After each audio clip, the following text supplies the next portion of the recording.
hope the lunch was good. And discussions on revitalizing multilateralism through dialogue and cooperation at this year's autumn meeting in Istanbul.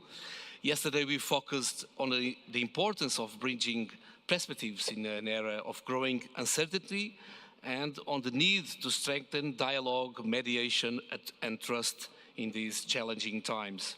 This morning's session turned to how we can reinforce rules-based global trade and the rule of parliamentary dialogue in promoting fairness, connectivity and sustainable growth.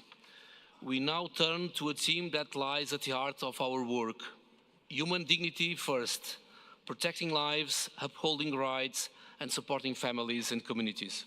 It is a timely discussion, one that reminds us why we are here, to keep people at the center of all that we do. Yet we meet today at a challenging moment. The international order and the principles on which it was built are under deep, and some might say unprecedented strain. That is why I want to begin by thanking our Turkish hosts for choosing this important theme, allowing us to all engage in this vital discussion together. We are an organization with security in our name, yet we know that true security begins with people. Behind every security challenge lies human loss and suffering.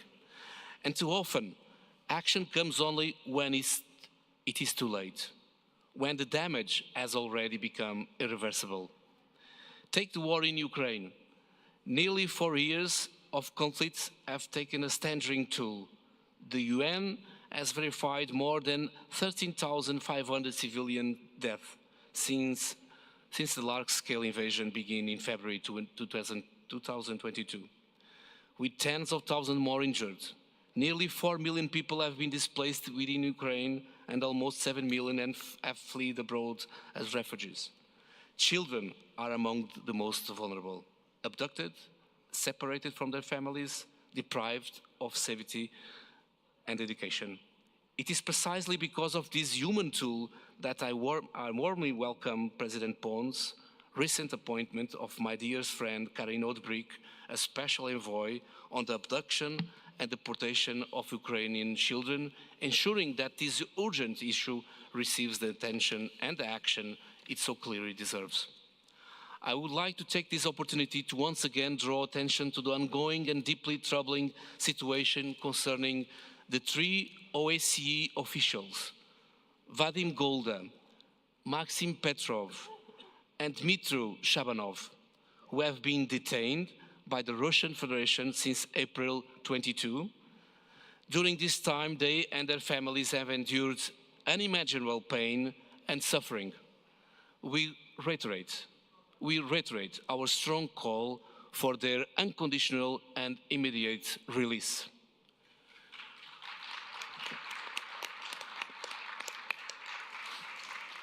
Today we are honored to have Mrs. Shabanova with us, and I want to extend our warm welcome to her. I've been to her twice in Kyiv. I also want to emphasize that our Assembly stands firmly in support of you and your husband, Mr. Shabanov, and remains committed to taking every possible step to advocate for his case. While Ukraine has been and remains a key priority for our Assembly, this ongoing war also underscores a broader truth. We must redouble our efforts everywhere to protect human dignity and uphold the rules that safeguard it. Just beyond the OSCE region, the Middle East has rightly become a major focus of our Assembly discussions. The 7 October terrorist attack in Israel, which killed around 1,200 people and saw hundreds taken hostage, set off a devastating cycle of violence. Since then, Gaza has been plugged into one of the greatest humanitarian crises of our time. More than 60,000 people have reportedly been killed and nearly 150,000 injured, meaning that 1 in every 10 people in Gaza has been killed or wounded. Medical facilities have been destroyed, food and clean water are in a critical short supply, and hundreds of thousands face famine and displacement. While the recent ceasefire agreement offers hope and the prospect of unhindered humanitarian access, the situation on the ground remains dire. The path to relief, recovery and reconstruction will be long and extremely difficult. Here in Istanbul, Turkey, reminds us that regional security can never be viewed in isolation. Gaza may lie outside our region, but its impact extends far beyond. Conflicts do not stop at borders, they spill across them. Millions of refugees from Syria have sought refuge in Turkey, making it home to the largest refugee population in the world, according to the recent UNHCR data. This has inevitably posed immense challenge and continues to require sustained effort and compassion over many years. Turkey's experience is a powerful reminder that events beyond our borders directly shape the peace and stability of the OSCE region. We cannot separate these dynamics. We must take them into account in all our deliberations and actions. What is most alarming today is not only the suffering itself, but what lies behind it. A growing disregard for pure human rights norms and for international humanitarian law. Multilateral institutions and humanitarian organizations are increasingly doubted, dismissed, or obstructed. Their legitimacy is questioned, their work politicized. But let us be very clear. When multilateral institutions are undermined and humanitarian agencies are prevented from operating, people die. The rules-based international order is not an abstract idea. It is a life-saving system. When it weakens, the cost is measured in human suffering and lost lives. This brings me to us, the parliamentaries of the 57 OSCE participating states. We may not have boots on the ground, and our role is modest, but it is meaningful. We shape policy, contribute to lawmaking, and bring democratic perspectives to debate that affect millions. On the international stage, we raise issues, foster dialogue, and keep urgent matters on the agenda, also drawing on the insights of organizations working in conflict and crisis areas and with affected communities. That is why today's session is certainly strengthened by our guest speakers from the United Nations Office for the Coordination of Humanitarian Affairs, UNICEF, and from academia. Their expertise helps us understand the human impact of conflict and informs how we can respond effectively. In turn, we can bring these insights into national debates, budgets, and international agendas, making our parliamentary role more practical and impactful. I want to take this opportunity to sincerely thank our speakers for joining us today and sharing their experiences. We are grateful for the chance to learn from you, to listen, and to exchange ideas. Dear colleagues, let me conclude by stressing the core of today's session as reflected in its title. Human dignity is inviolable. It must guide all our actions and serve as the standard by which we uphold and support the people we have been elected to represent. I look forward to a meaningful and enriching discussion and encourage you to share your insights and perspectives. We now have the honor of hearing from three distinguished speakers who are exceptionally positioned to guide us and enrich this afternoon discussion. Allow me first to introduce Mrs. Sarah Muscroft, Chief of the Response Support Branch at the United Nations Office for the Coordination of Humanitarian Affairs, who is joining us online today. UNOHCR plays a vital role in responding to humanitarian emergencies and saving the lives of people caught in conflict and crisis. Mrs. Muscroft brings 30 years of humanitarian and development experience, including leadership roles in country missions in Sierra Leone, Ethiopia, Haiti, Jordan, and the occupied Palestinian territories.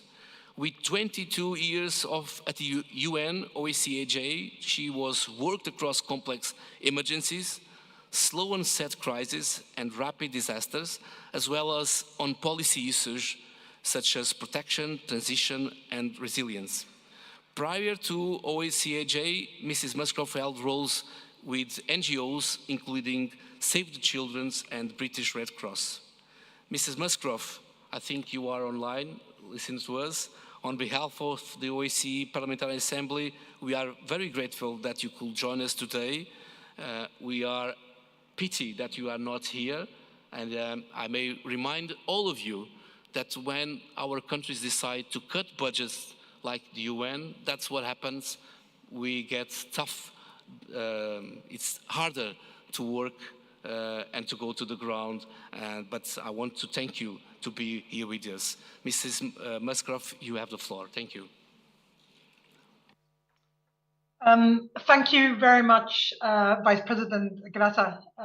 I am absolutely delighted to have this opportunity to address the member states of the OSCE. So, Excellencies, colleagues, thank you very much for this opportunity. I regret deeply that I can't be with you in person, but I'm grateful for the opportunity to be able to address you online. I would like to touch upon the unprecedented challenges facing the humanitarian system and how you as the international community can help. I would like to look at the critical role of international humanitarian law and the rules-based system.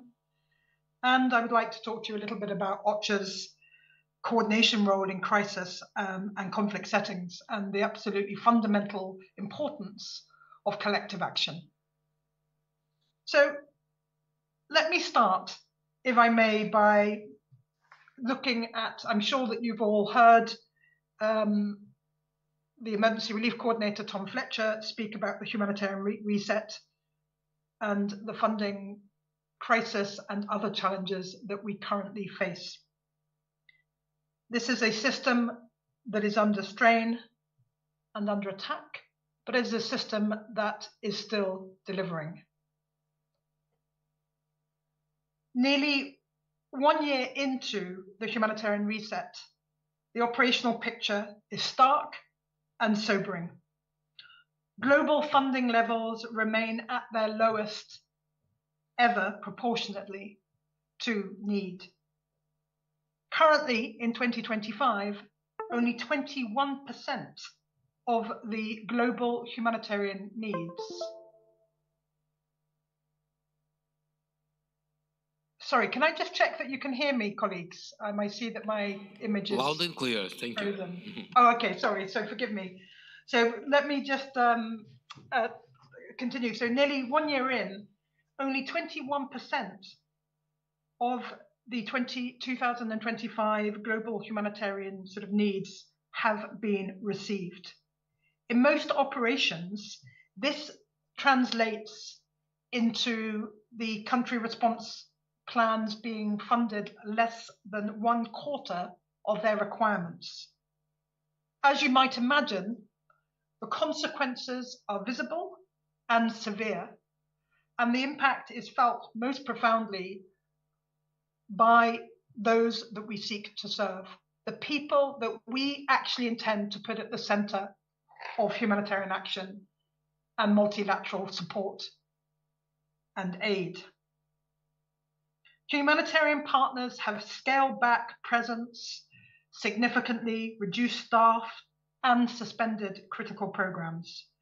Coordination capacity, the translucent oil that makes everything work effectively, and the glue that holds collective action together, has shrunk by between 30 and 50% across different operations and crises that we seek to respond to.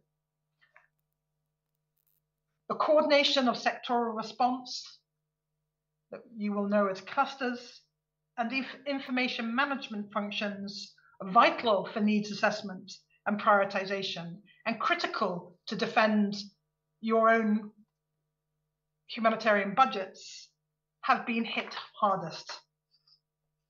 Despite these constraints, the humanitarian system and the humanitarian community continues to deliver through hyper-prioritization, stronger partnerships with local actors, and increased reliance on pooled funding. But the toll on operations is in some cases devastating. And the impact of this crisis, this funding crisis, this confidence crisis, this trust crisis is rising. We are increasingly forced to choose between crises and within crises, between and amongst life-saving interventions. Surely we are better than this. I truly believe that we are. Let me perhaps now reflect on member state obligations under IHL, and particularly as they relate to the coordination of humanitarian response.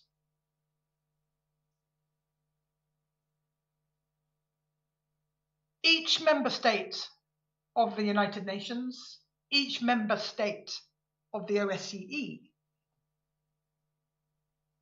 have obligations. And when these member states are parties to conflict, not just the member state, but non-state armed groups all have important obligations relating to humanitarian assistance. International humanitarian law is absolutely clear. All parties, state and non-state alike, must allow and facilitate the rapid and unimpeded passage of humanitarian relief for civilians in need. Parties must also ensure that humanitarian relief personnel have freedom of movement and that their work requires. While parties do have a right of control over humanitarian operations, this must not amount to impeding humanitarian relief or leaving a population without the essential and basic needs to survive. Even states that are not party to a conflict have a vital role to play in ensuring respect for IHL, including through political and economic influence with their partners, their proxies, and their allies. OCHA applies IHL in its support to the Emergency Relief Coordinator in his function to engage with parties to armed conflict, to negotiate and gain humanitarian access to civilians in need, and in line with General Assembly Resolution 46/182.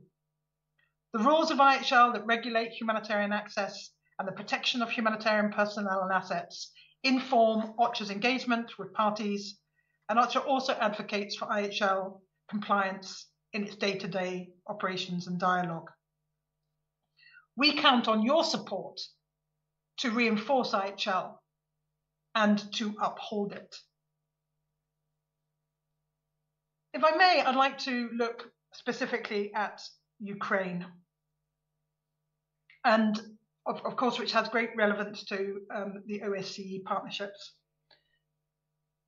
and highlight how OCHA continues to deliver and humanitarian agencies continue to deliver on their mandates to contribute to an effective humanitarian response in Ukraine. Firstly, we continue to coordinate a unified and scalable response. OCHA brings together over 400 national and international partners under one coherent humanitarian framework. And through the humanitarian response plan and the winter response plans that we have issued, we ensure that assistance is prioritized, coordinated, and delivered efficiently, reaching millions of people, including those living close to the front line. Second, by sustaining humanitarian access and operational coordination, OCHA helps to keep assistance moving despite the volatile security environment. Through our area-based coordination hubs, we work daily with humanitarian partners, local authorities, and security actors, helping protect aid convoys, evacuations, and civilian movement. And third, by strengthening evidence-based decision-making and accountability, OCHA's analytical platforms provide the evidence base that guides humanitarian planning and resource allocation, and guide your own decision-making in terms of how you support as member states. This ensures that assistance is targeted, to those most in need, and that donors can have full confidence in the transparency and impact of the collective response. And together, these efforts allow the humanitarian community to remain coordinated, responsive, and principled in a very complex operating environment. Turning to OPT, the Occupied Palestinian Territories, OCHA acts as a coordinator and an enabler of humanitarian action, as a principled actor for protection of civilians and respect for international humanitarian law. On behalf of the humanitarian system, OCHA notifies the parties to the conflict of the location of humanitarian installations and also the movement of humanitarian personnel in the execution of their duties and in the delivery of humanitarian assistance. And this enables us to enhance the parties' abilities to uphold their own obligations under IHL and to take constant care to spare them. OCHA also leads negotiations with parties to secure humanitarian access, whether ensuring we are able to reach communities in need or that essential items are allowed to pass into the areas of need. Most notably, of course, the Gaza Strip, but also across the West Bank.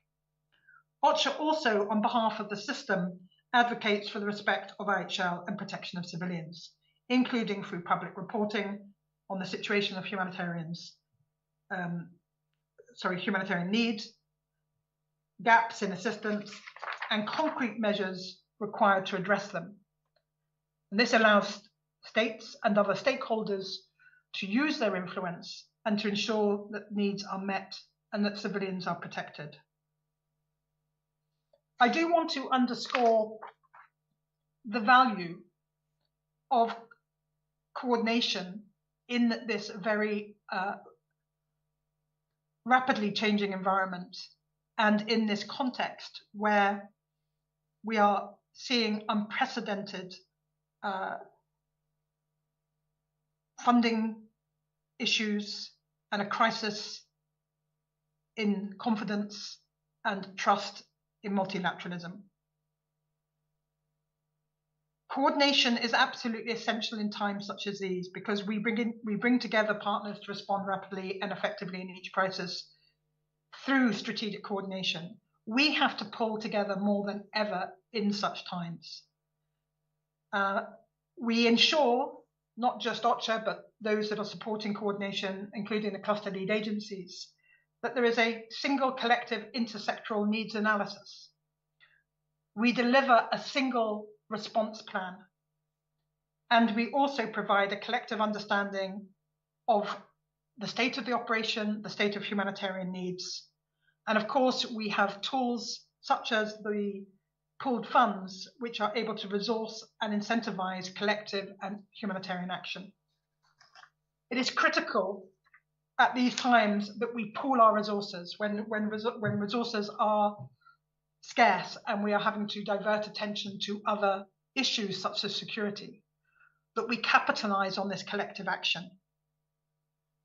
As noted by Vice President Grassa, the humanitarian system is facing unprecedented challenges, not just a funding crisis, but also deliberate systematic attack on humanitarian principles and the ways of working in response to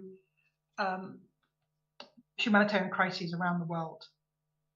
The humanitarian reset seeks to refocus us.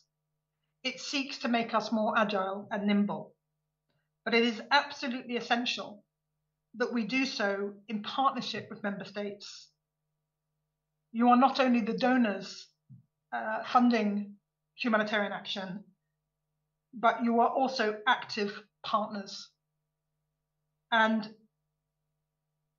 there are 4 essential ways that we would like to seek your support, how you can play a strengthened role in ensuring principled humanitarian response and ensuring that humanity is not lost. The first is to uphold humanitarian principles and the notion of the protection of civilians. We need your support in advocating for the protection of civilians and upholding international humanitarian law. We need your support in advocating for the protection of humanitarian workers, making concerted efforts to use every diplomatic leverage that you have to manage risks that are faced by local and national actors and international humanitarian personnel. These last 2 years have been the deadliest on record, when we currently have the highest number of humanitarian workers in detention. We need your support to counter this. We also need the prioritization of funding based on needs and not politics. Member States' support is required to defend humanitarian action. And we need you to help us disseminate to national audiences the evidence and the value of humanitarian action.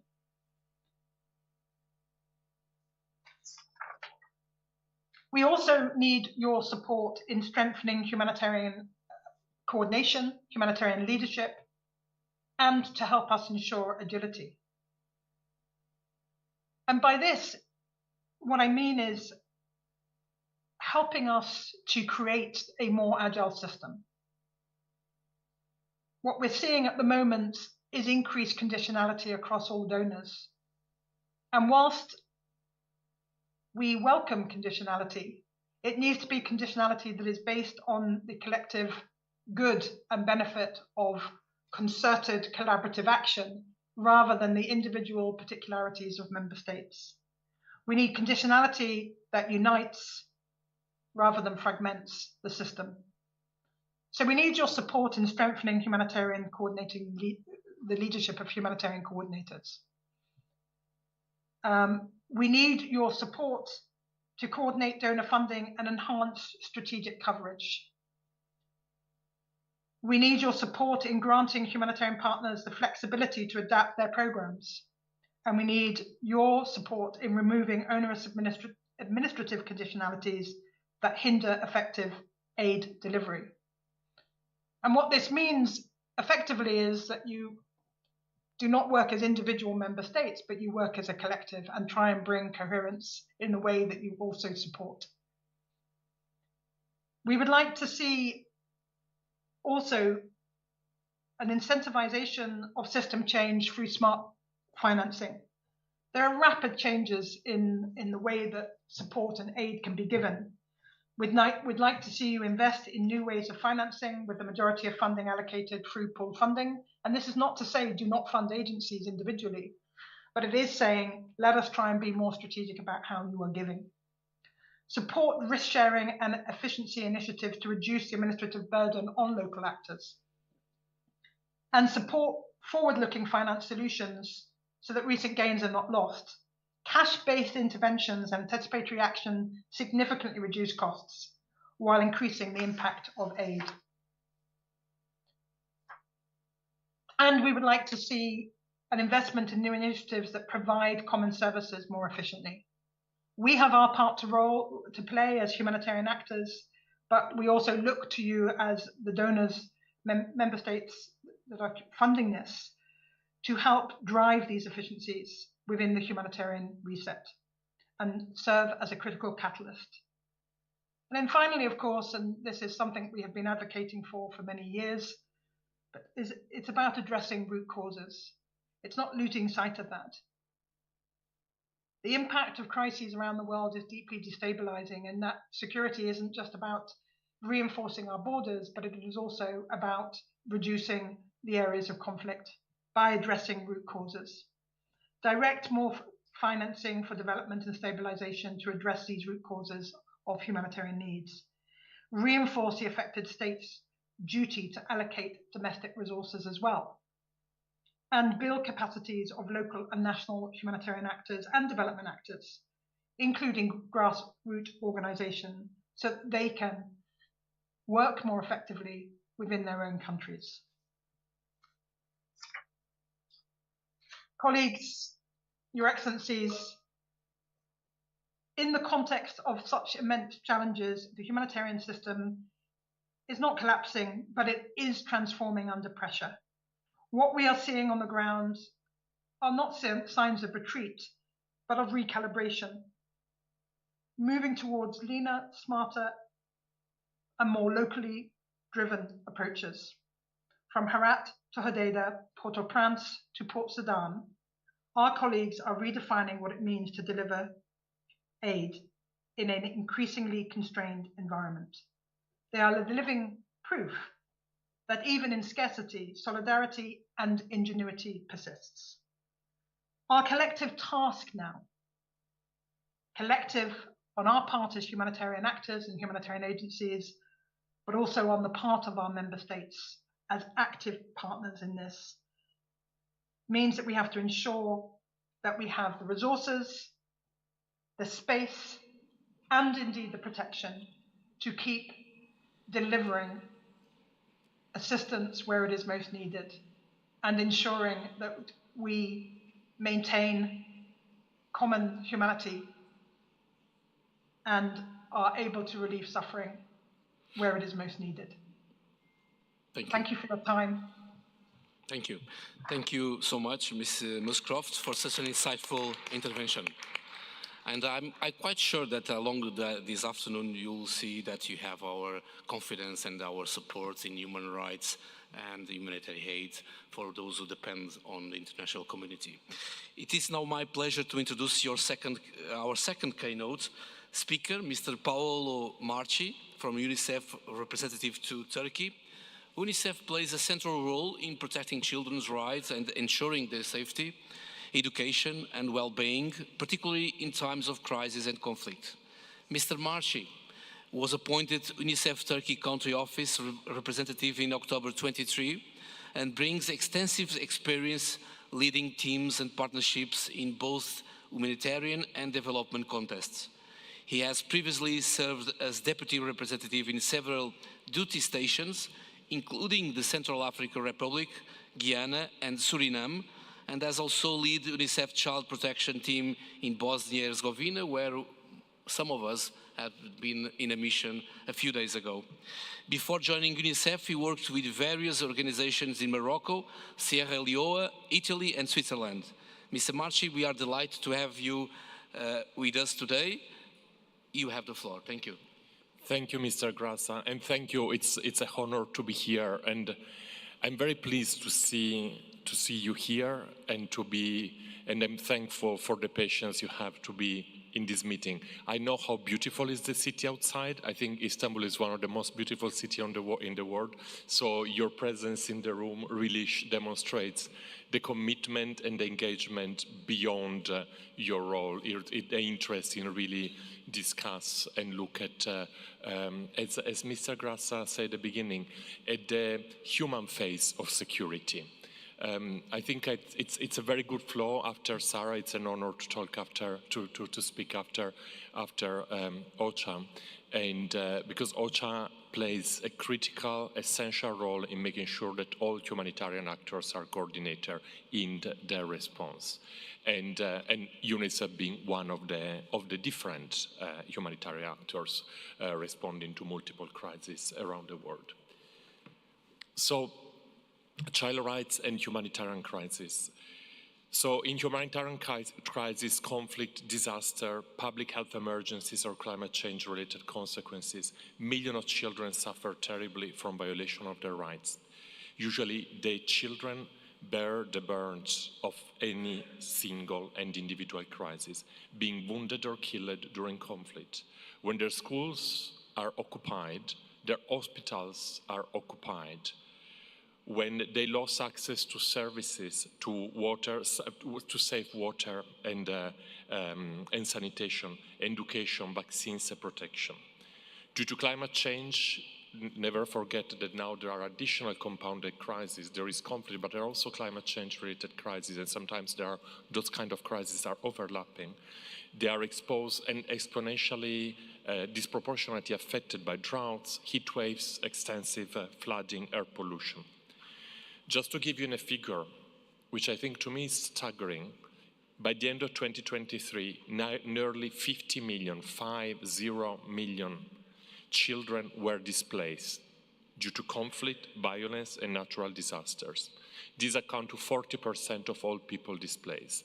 And 50 million is, I'm Italian originally, it's almost the entire population of my country of origin, and that's to me one of the staggering figure. And there are like 50 million children at the end of 2023, and I'm sure that probably Sarah would have more up-to-date figures now, because every year we try to issue more different figures and coordinator figures, and probably the number in 25 will be even higher. On an average, a child displaced spends 5 years in displacement. It means a quarter of their childhood, they are displaced. They live in host communities, often, not always, but often underserved and lacking basic services. UNICEF, and I'm talking about UNICEF because I work for UNICEF, but I could be talking about Save the Children, I could be talking about another agencies with a different mandate, but just to give you a bit of a perspective of what we do, as we say earlier, we talk about the role and the face of insecurity and security. We talk now about the key component of coordination and being more nimble and effective in the response, and keep advocating for access to humanitarian spaces. And now we talk a bit more about what we can do and what we do. So since 1946, UNICEF has been mandated by the General Assembly to provide humanitarian aid and support to children specifically. In 2024, UNICEF responded to 448 humanitarian crises in 104 countries. And these are just a few numbers of the work that we have done last year. We managed to reach with water, sanitation and hygiene, which so ensure safe access to water and sanitation for over 40 million people. Over 9 million children had access, and adolescents had access to education, and education, formal and informal education in a humanitarian context. And education goes beyond to educate a child, is also a protection services. It ensures that children are in school, or at least in temporary schools and spaces. They are safe, protected, and they are occupied, and so less vulnerable to become prey of maybe becoming member of armed groups, etc. Over 24 million were vaccinated through UNICEF and partner support and services. Over almost 110 million children were detected with were early detected or treated for different forms of malnutrition, including wasting. And then, so I don't want to go through all the figures because you see them on the screen, but just to give you an extent of the power that only as an agencies, and I'm mindful there are other partners who are doing incredible and exceptional work and essential work for humanitarian support. And these are UNICEF intervention, and I'm very glad to speak after Sarah, because we are all part of an ecosystem. When one link of the ecosystem is weak, we are all weak. So if OCHA doesn't have the capacity and the capacity to negotiate on behalf of all humanitarian, international organization, national organization, local organization, humanitarian access to crisis, we are not able to provide services.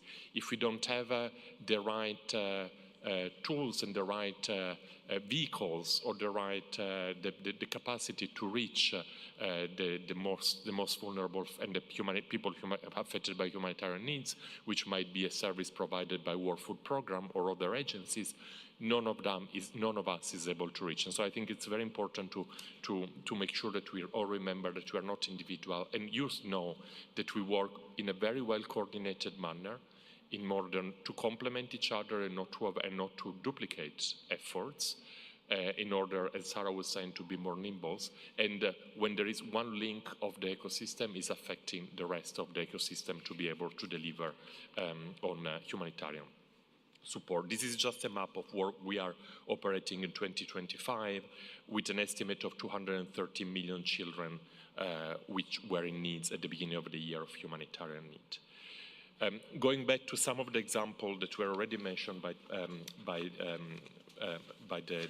Sarah, but also by Mr. Grassa, like in terms of countries.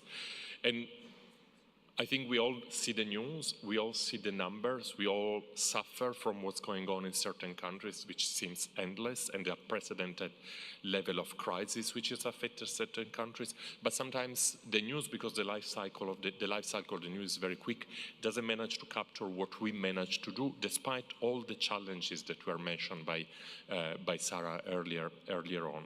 And just those are snapshots of some of the work that we have been able to do together with partners in Gaza Strip. In Gaza Strip, despite all the challenges that we are all very aware of and access, we have still managed just in the last few months to make sure that almost 300,000 children and women have access to primary health care in UNICEF-supported facilities, including the operationalization of 2 newborn care initiatives unit. In Ukraine, and I see there are colleagues from the Ukrainian delegation, together with the Ukrainian authorities, UNICEF and partners have reached almost 360,000 children with mental health, psychosocial support services and other child protection services, especially thanks to the establishment of 69 static hubs in different parts of the country. In Sudan, in which we see is probably the most untold and biggest humanitarian crisis we are witnessing in terms of numbers. We are witnessing at the moment a total of 1.3 million children and adolescents had access to formal and informal education services through different means. And because I'm in Turkey, I also want to give you a bit of an example of how sometimes humanitarian support is needed also in a well-developed and well-progressed country, in G20 countries. And of course, the methodology of response in a country like Turkey is very different. It cannot be comparable to a Sudan or to a Gaza. In Turkey, the humanitarian response is led and coordinated by the civil protection agencies, which is a very strong agency, and the migration management presidency. The role of humanitarian actors is to come in support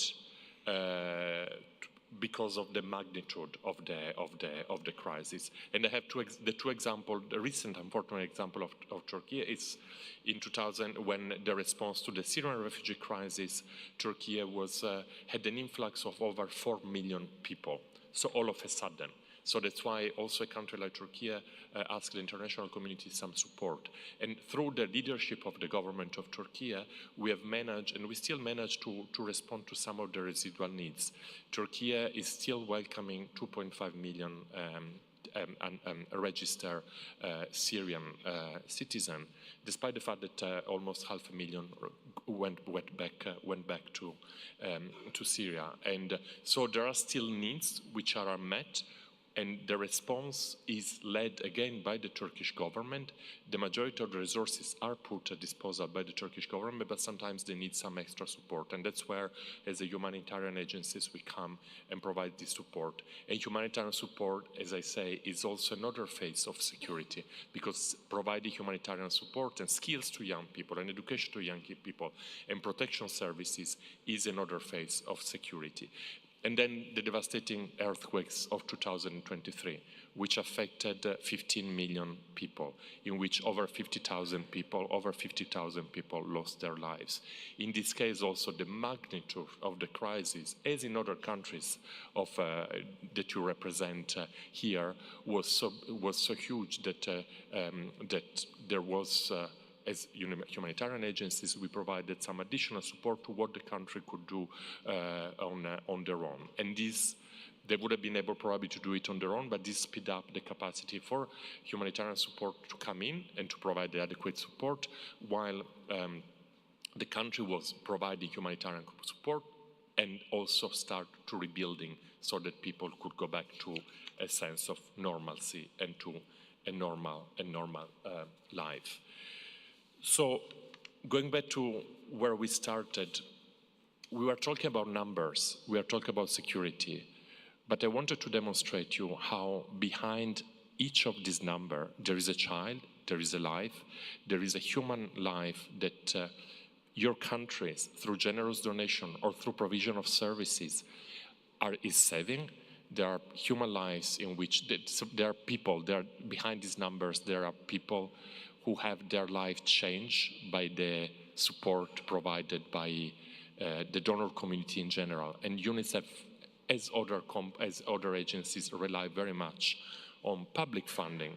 So I think your constituencies, your citizens that you represent are the ones who are investing in it. And I think that that's why it's very important for us to also highlight how we utilize and how we can manage to make the most of the resources that you provide. And as Sarah was highlighting, because the humanitarian needs are still very high, the resources are often enough. And so we are very grateful for the country member states who are keep providing capacity, funding and support. As Sarah was rightly mentioned, it's not about funding, but it's also like-minded partners who provide support and help in negotiating access to services. For instance, UNICEF works very closely with some governments in negotiating, in ensuring coordination of diplomatic efforts in humanitarian crisis as well.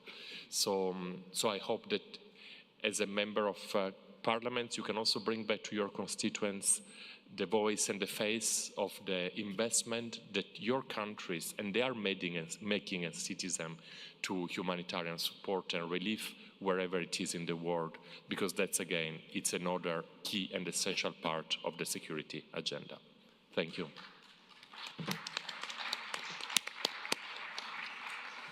Thank you very much, Mr. Marchi, for your contributions, and it's a particular privilege for us to hear from someone so knowledge on children's rights and the impacts on families, and to remind us that at the end of the day we are here to bring people together and to work to the people and focus people on our politics. Thank you.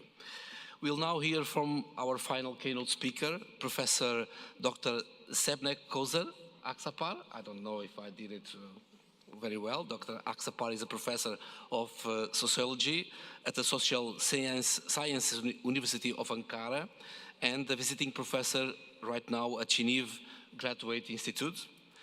Research focuses on migration and its profound impact on families and communities, particularly in the context of conflict and crisis. She has examined how displacement, mobility, and integration shape people's lives and how societies respond to these challenges. Before pursuing her academic career, she worked as a social worker and project manager with several migrant-led NGOs. She completed her doctorate on forced migration in Belgium, later conducted postdoctoral research at Georgetown University, and went on to direct the Center of Eastern Mediterranean Studies there. Dr. Aksapar, we are honored to have you with us today. We look forward to hearing your academic perspective on migration, integration, and the social consequences of displacement. The floor is yours. Thank you very much. Thank you very much. Öncelikle Türkçe başlamak istiyorum ve gerçekten bana bu fırsatı verdikleri için hem Türkiye Büyük Millet Meclisi'ne hem de AGİT Sekreteryası'na içten şükranlarımı sunmak istiyorum. Bugün burada böylesine seçkin bir topluluğun önünde konuşmak gerçekten onur verici. İzninizle İngilizce devam edeceğim. So I would like to switch to English, if you like. Distinguished delegates, esteemed core diplomatic and press members, dear ladies and gentlemen, we have gathered here today, this afternoon, to reflect on a timeless and foundational principle that underpins human existence, and that is human dignity. That is the title of our panel. So what is human dignity? There are many answers, but to cut it short, it is the inherent worth and respect that every person possesses simply by being human. It is the essence that compels us to protect lives, uphold rights, and support families and communities. This principle is not just an abstract ideal, but also a call to action, a framework guiding how we treat each other and structure our societies at the same time. So human dignity is the foundation of all human rights and social justice. So it begins with recognizing the sanctity of life. Every life is valuable, obviously, and the protection of life is the first step toward respecting human dignity. This means ensuring that all people, regardless of their background, race, circumstances, ethnicity, etc., religion, let me underline, they should have access to the basic necessities of existence, and that is safe water, clean water, adequate food, shelter, decent work, and health care. It entails protecting vulnerable groups such as women, children, disabled, refugees, the elderly from violence, neglect, and exploitation. But protecting life alone is not enough. Human dignity demands that we uphold the rights that enable individuals to live freely and fully. Human rights are the legal and moral entitlements that protects us from discrimination, from abuse, and from injustice. They include the right to education, freedom of expression, equality before the law, and the right to seek asylum from persecution. Because only when these rights are respected, then people could exercise autonomy and can pursue their aspirations with dignity. We have seen many examples around the world when given these opportunities, refugees fleeing from extreme and dire situations, they can strive and build up a life and become amazing role models in their community and in their nations where they are residing. But, of course, upholding these rights are not easy. It's not always easy. It requires vigilance and commitment. Governments, civil society, and international bodies must work together to create and enforce legal frameworks to protect these rights, to protect these freedoms, and hold violators accountable whenever, a breach happens. So we see this in the struggle to secure fair labor laws, combat gender inequality, guarantee access to justice, and prevent human trafficking. Every act of defending human rights is an act of affirming human dignity. Equally important is supporting families and communities. Because these are the social structures within which dignity, human dignity flourishes. Because families also provide care, nurture, and identity, and communities offer belonging, support networks, and cultural continuity. And these are important, especially in vulnerable populations. So I think it is no coincidence that the year 2025 is declared as the year of family in Turkey. Policies that invest in education, social services, and economic opportunities empower families and communities to flourish. And that is important for Turkish nationals alike, but also refugee populations living in Turkey. And this support is even more critical for marginalized groups or those facing displacement, as it fosters resilience and social cohesion. We know that social cohesion is higher among those groups who can find access to, these services, including their human rights. But there were challenges. There are still some challenges, obviously, but today we can clearly see the good practices in Turkey that is a direct result of humane migration policies. Yet, Turkey is also affected by funding cuts to continue services to its citizens, but to its refugee populations alike. There are amazing projects carried out in different fields so far. And on health, for example, the Sihat project, the health project, a project on health, on access to health, actually, giving access to all migrants as well as translation services to reduce communication problems at hospitals. On education, we have the PICTES project, enabling Syrian and other migrant children to enter Turkish public school system. On access to work, there also ease in getting work permits in social security, as well as Turkish language courses and skills transfer.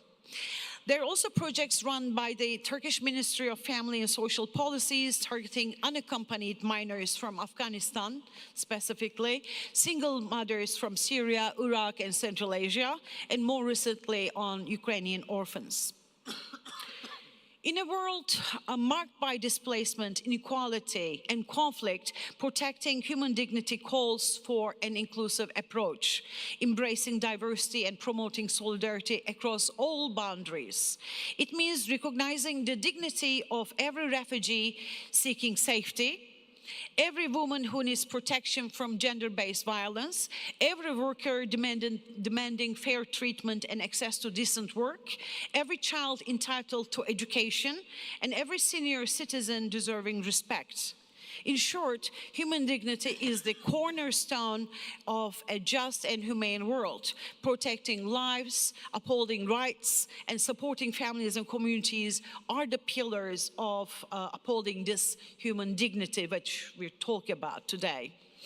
So it's a shared duty we all bear, and to act with compassion, to advocate for justice, and to build societies where every individual can live with honor and respect. So do we have international laws enforcing the protection of human dignity by establishing binding rights and obligations for nation states? Oh yes, we do. Like Universal Declaration of Human Rights, International Covenant on Civil and Political Rights, International Covenant on Economic and Social Cultural Rights. You know, there are so many Convention on the Rights of the Child, since we have UNHCR representative here, and we have the Convention on the Rights of Persons with Disabilities, ILO Convention on the Rights of Migrant Workers, etc. And of course, Geneva Convention and additional protocols. But are they sufficient?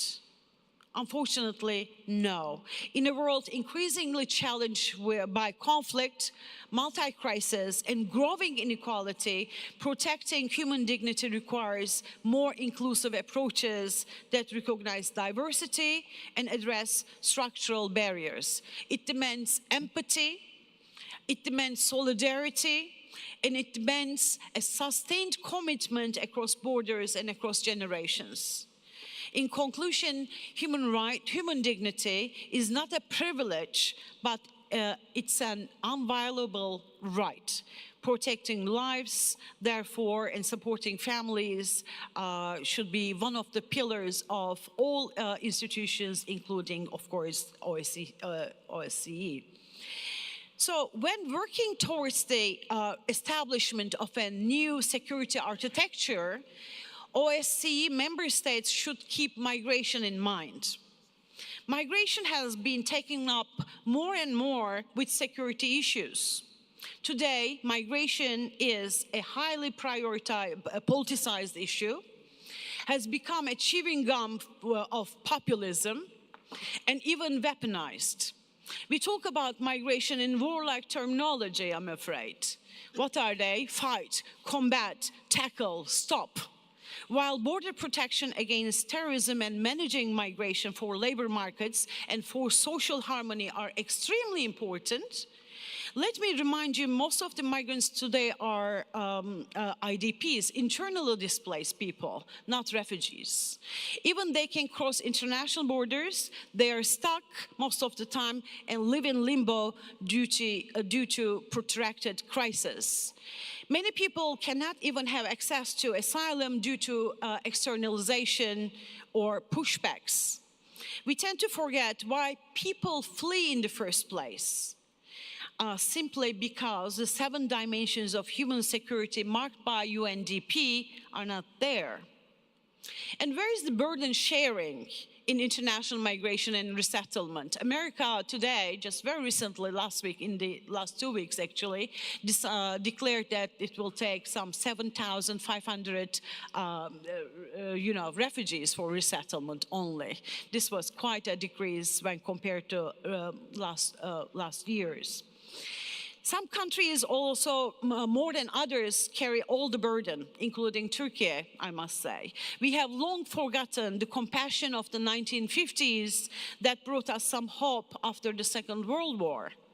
Let us not wait for another devastating world war to remember these values, ladies and gentlemen. If you want to start thinking big again, I'm referring to the statement by the Secretary General Sinirlioğlu, underlined as the vision for the future of OSCE, we really need to act on prioritizing peace and human dignity for all. In an era when we question multilateralism and the impact of humanitarian efforts in the coming years, I certainly hope that OSCE can prove to be the platform to foster these values and meaningful dialogue with the EU, UN, and beyond. Thank you.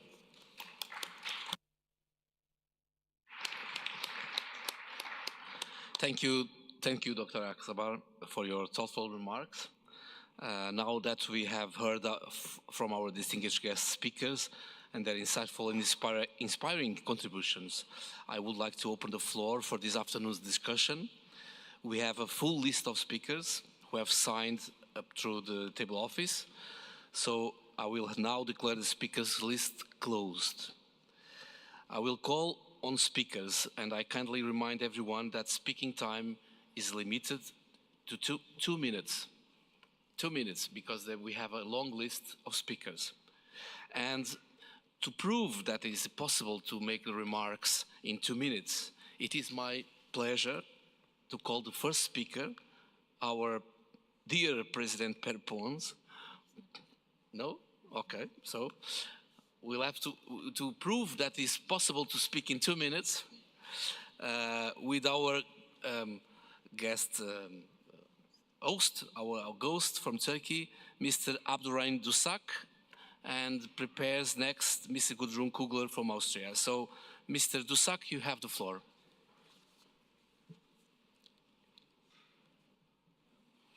Mr. President, distinguished parliamentarians, esteemed guests. At the outset, I would like to once again express our great pleasure in hosting the 2025 autumn meeting of the OSCE Parliamentary Assembly in Istanbul.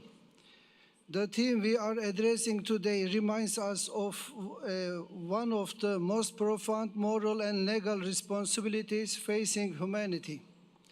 Human dignity must lie at the heart of all policies, all laws, and all development visions. Regrettably, we are living in an era marked by wars, occupation, hunger, forced migrations, and income inequalities, phenomena that have brought about global rupture undermining human dignity. This reality reminds us once again that human rights should not merely be universal principle, but a universal responsibility. As Turkey, we regard a human-centered diplomacy as one of the main pillars of our foreign policy. Guided by this understanding, Turkey extends its helping hand victims of war, refugees, orphans, and the impervious wherever they may be in the world. As parliamentarians, we must remain aware that the decisions we take have a direct impact on human lives, and we must therefore display moral leadership and employ parliamentary diplomacy to mobilize the international community towards justice and compassion. Equally, the strengthening of family and social solidarity is vital for the future of humanity. For the family is not merely a social unit, it is the very institution where value of right, morality, and identity are first instilled. In our civilization, the family is a sacred thread built upon love, compassion, justice, and responsibility. Protecting the family guarantees the dignity of man and woman, the security of children, and the stability of society. For this reason, as Turkey, we advocate the development of shared global awareness against all kinds of social, cultural, and economic threats that weaken the family institution. From this perspective, strengthening the family is not only a social policy, but also the most effective means of safeguarding human dignity.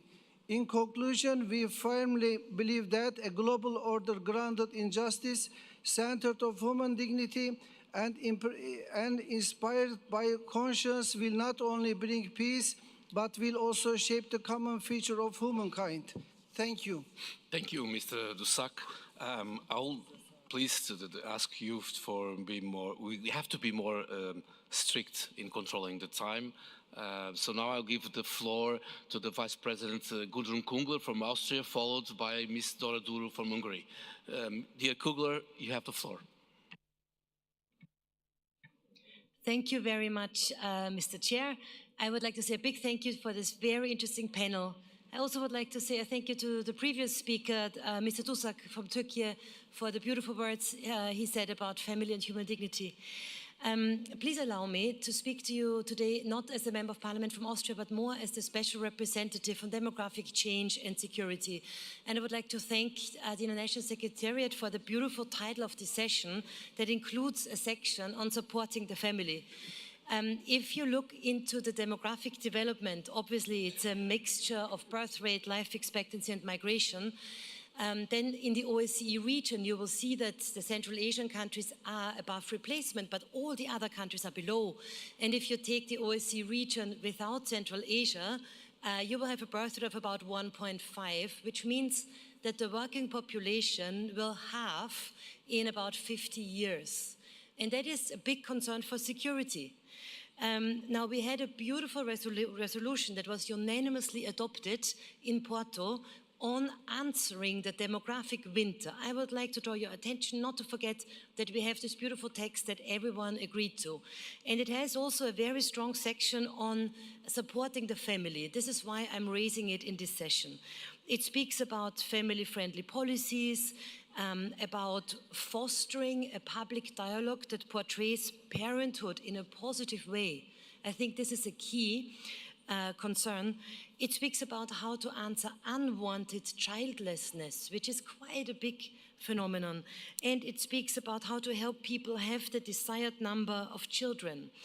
Now, this being said, I think looking at demography is a prerequisite for security. It is something that concerns us all together cross-border. So I thank you for dedicating a session to a topic that relates to this, and I encourage all my distinguished colleagues to keep looking at the topic of demography. Many thanks. Vice President Kugler, thank you. I'll give the floor now to Ms. Dora Duru from Hungary, followed by Sergei Rakikov from Belarus. Mrs. Duru, you have the floor. Thank you, Mr. President. When it comes to human dignity, we cannot ignore the catastrophic mental state of young people across Europe, especially among teenagers. The latest UN report highlights that suicide has become the second most common cause of death among teenagers in Europe.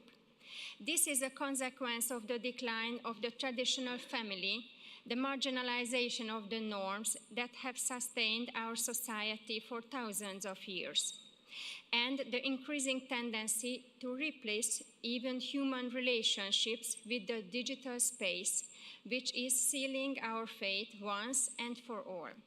The more time they spend in front of their digital device screens, the greater the chance of depression, anxiety, and self-harm.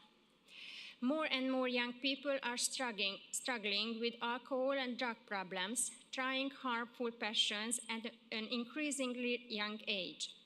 The use of digital devices is starting earlier and earlier and taking more and more time away from what children really need: play, conversation, and real experiences.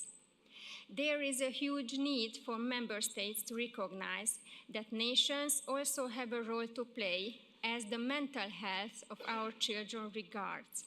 We must develop strategies to stop these terrible trends and give our young people a hopeful vision for the future. Our humanity is at stake, as the goal of artificial intelligence-based companions is to win our teenagers away from talking to each other and from learning what they need to thrive in life through real human relationships. We must therefore protect our children from content that deliberately seeks to destroy them for profit. Thank you for your attention. Thank you, Ms. Duro. I'll now give the floor to Mr. Sergei Rakov from Belarus, followed by Ms. Inka Opsu from Finland. Mr. Rakov, you have the floor. Господин председатель, уважение к человеческому достоинству должно быть краеугольным камнем любой международной системы, включая ОБСЕ. Достоинство человека – это не лозунг и не политический инструмент. Это право жить в мире, без страха и давления, право на развитие и самобытность, право быть услышанным и уважаемым. Именно в этом ключе проводится политика в Беларуси. Мы убеждены, что невозможно говорить о достоинстве человека в Европе, когда миллионы европейцев страдают от последствий введенных их странами в отношении других государств экономических санкций, а также испытывают серьезные трудности от безработицы, роста цен и энергетического кризиса. Мы считаем, что уважение к достоинству человека невозможно без уважения к суверенитету государства. Принцип невмешательства во внутренние дела – это не формальность, а основа равноправного международного общения. Сегодня права человека становятся инструментом давления и вмешательства во внутренние дела государства. Применение односторонних ограничительных мер – это коллективное наказание, нарушающее базовые права человека. Беларусь убеждена, что подлинное достоинство человека формируется в семье, а не в политических кампаниях или социальных сетях. В Беларуси особое внимание уделяется людям с ограниченными возможностями, детям-сиротам, всем, кто нуждается в поддержке государства. Мы решительно осуждаем попытки переписывания истории, героизации нацизма и дискриминацию по религиозному признаку, что противоречит основоположным принципам ОБСЕ. Беларусь последовательно выступает за уважение исторической правды, сохранение мемориалов и поддержку межконфессионального мира. Достоинство человека превыше всего, когда уважается каждая страна, каждый народ и каждый человек. Благодарю вас. Thank you, Mr. Rakov. I will now give the floor to Ms. Inka Opsu from Finland, followed by Mr. Gilsbaum from Luxembourg. Ms. Inka Opsu, the floor is yours. Thank you, Mr. Chair. A functioning democratic society requires a thriving and active civil society that is able to question decision-making, expose wrongdoers, and bring issues of marginalized groups on the table. Unfortunately, in many of our countries, the civil society, be it climate activists, human rights activists, Palestine activists, or sometimes even those defending local nature spots, is being increasingly challenged with restricted financing and freedom of speech. The majority voice cannot be the only voice in society, and we must resist any attempts to quieten dissidents and the opposition. They belong in TV debates, they belong in parliaments, they belong to the new governments if the people decide so. Democratic backsliding in some of our participating states raises serious concerns. Dear colleagues, as a mother, one human rights issue is close to my heart. We must do more to unify separated families, children and parents, whether it's Hazara families, members pushed away from Iran or Pakistan, or it's family members waiting to get to Europe to see their family, or it's an immigration family separated by ICE, or Ukrainian children used as means of warfare in Russia. Putin is not only separating families, but attempting to destroy Ukraine's future by abducting and forcibly Russifying Ukrainian children. By 2025, Russian forces have been proven to have deported more than 19,000 Ukrainian children. We must be vocal on this to pressure the Russian Federation to end these unlawful actions. Thank you, Mr. Opson. We now give the floor to Mr. Baum from Luxembourg, followed by Mr. Shermatov from Uzbekistan. Mr. Baum, you have the floor. Dear colleagues, human dignity and human rights are inseparable. Indeed, the pursuit of human dignity for all is the very purpose of the Universal Declaration of Human Rights. It was here in Istanbul that the Istanbul Convention Treaty to combat domestic violence and violence against women was opened for signature. Recently, the convention has made headlines as Latvia's parliament voted in favor of withdrawal. And I am getting increasingly concerned about rhetorics about this matter in other countries. Let me be clear. Such steps run counter to the theme of this panel. As long as domestic violence persists, as long as women face violence because they are women, human dignity remains unattainable. The OSCE has recognized this, making the fight against violence against women a central priority. That effort cannot be weakened, but it has to be strengthened. Human dignity is also what has been brutally denied to the Ukrainian children by Russia. There are still thousands of them being held. Russia must be held fully accountable for crimes that not only trample on human rights, but on the very essence of human dignity and children's rights. I welcome that the OSCE has spoken out strongly and document these crimes, laying the groundwork for future essential accountability and justice. We must intensify our efforts and exert maximum pressure on Russia. That's why this assembly needs to speak out loudly and clearly today. Putin, set these children free. Putin, let the kids go home. Thank you, Mr. Baum. We'll now give the floor to Mr. Shermatov from Uzbekistan, followed by Mr. Ovanishnin from Armenia. Mr. Shermatov, you have the floor. Honorable Chair, distinguished members of delegations, intensifying conflicts with devastating consequences for the local people, the crisis of global economy, the problems of the climate change, food and energy security are putting the lives and rights of millions of people, especially children and elderly people, under the threat which cannot be ignored. To place human dignity first is not simply a moral statement. It should be a strategic imperative for stability, peace and democratic resilience across our region. Across the OSCE space, people continue to suffer from war, displacement, violence, trafficking, organized crime. Civilian deaths in conflicts surged around 40% globally in 2024. In the period of 2023-24, 4 times more children and women were killed in armed conflicts compared to the period of 2021 and 2022. At the same time, the issues of social development are also inevitably related to human rights. According to the United Nations information, 1.1 billion of people worldwide live in acute multidimensional poverty. Over half of them are children.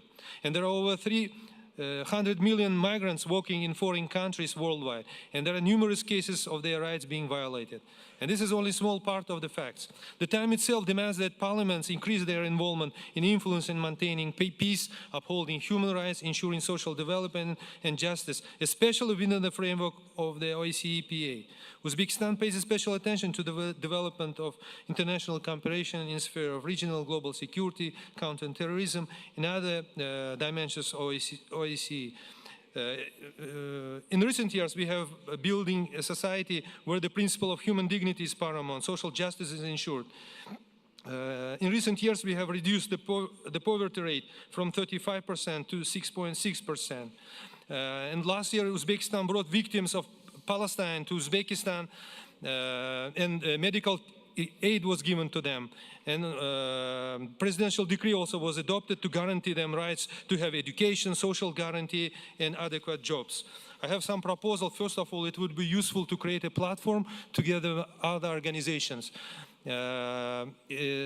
which would supply information on international acts, resolutions, and other documents regulating the issue of protection of local people during conflict, securing inevitable aid.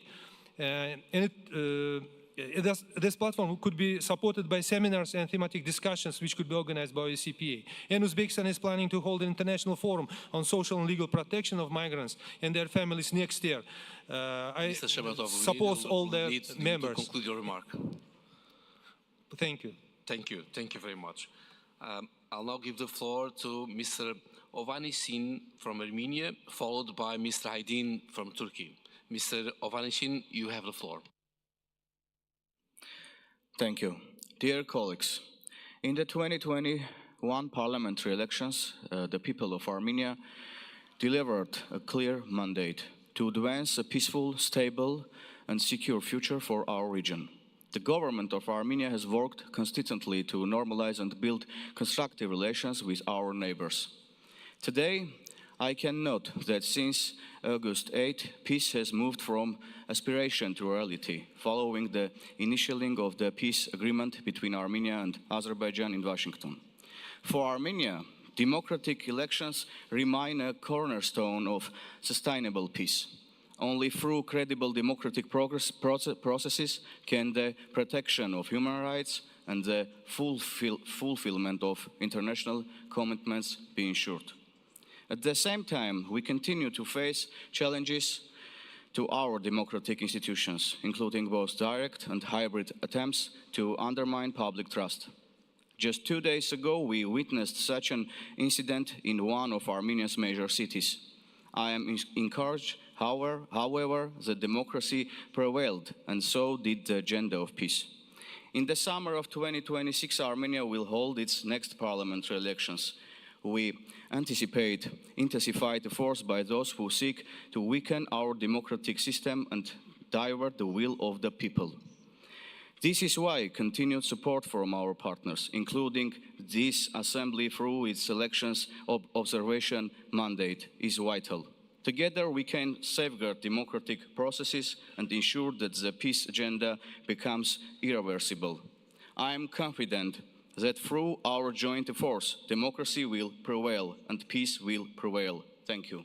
Thank you, Mr. Ovanesyan. We now give the floor to Mr. Kamil Aydin from Turkey, followed by Mr. Yoshichin from Ukraine. Mr. Aydin, you have the floor. Yes, thank you, Chair. I would like to thank all the speakers as they have provided us with a very comprehensive insight about such a crucial subject matter. And it is my privilege to take the floor under such an important theme. At a time when our world faces multiple crises, wars, forced displacement, poverty, and social division, that this principle must guide not only our political debates, but our daily actions as public servants.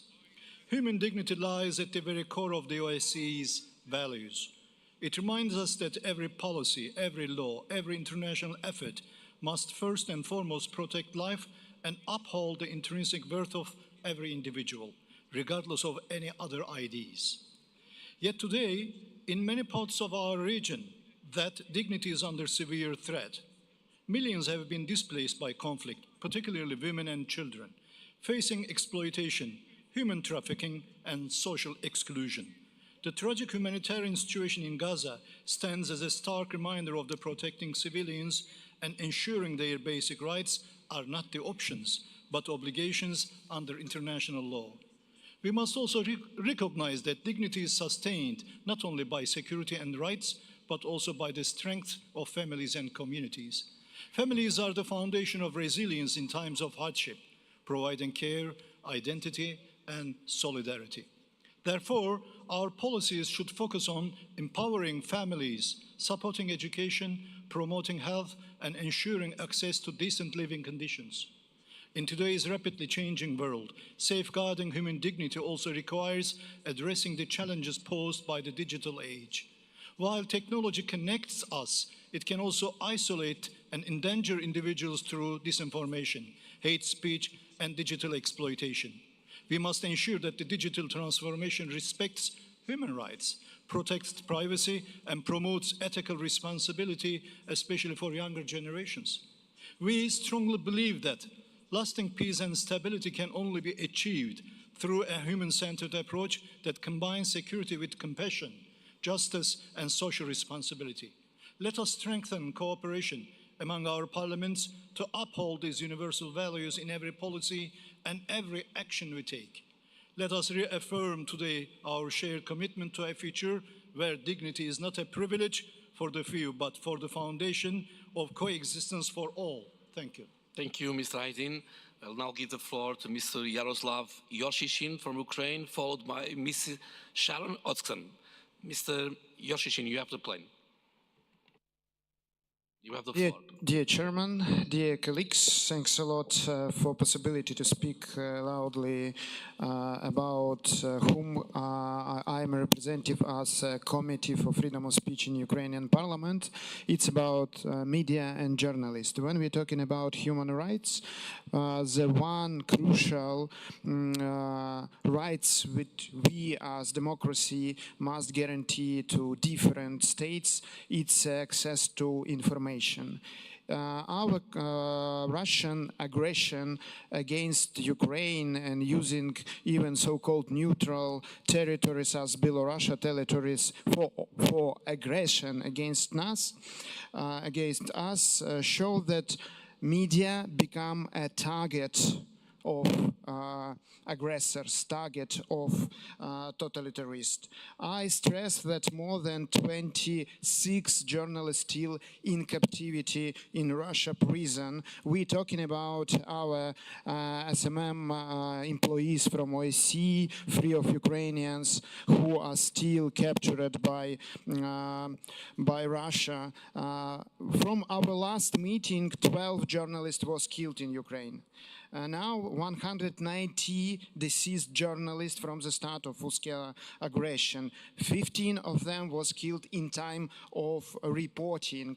So we do strengthen our activity to fight for freedom of speech. Maybe we need additional mechanism to discuss a humanitarian law guarantee to work to media workers. And finally, I want to thank some delegation, for example, French delegation for Anthony Lemican, Andrea Rochelli, Armand Soldin, Frederic Leclerc Imhoff, British Ryan Evans, Lithuanian Mantas Kvedaravičius, and US delegation. It's sorry that they are not here, but I hope they heard us.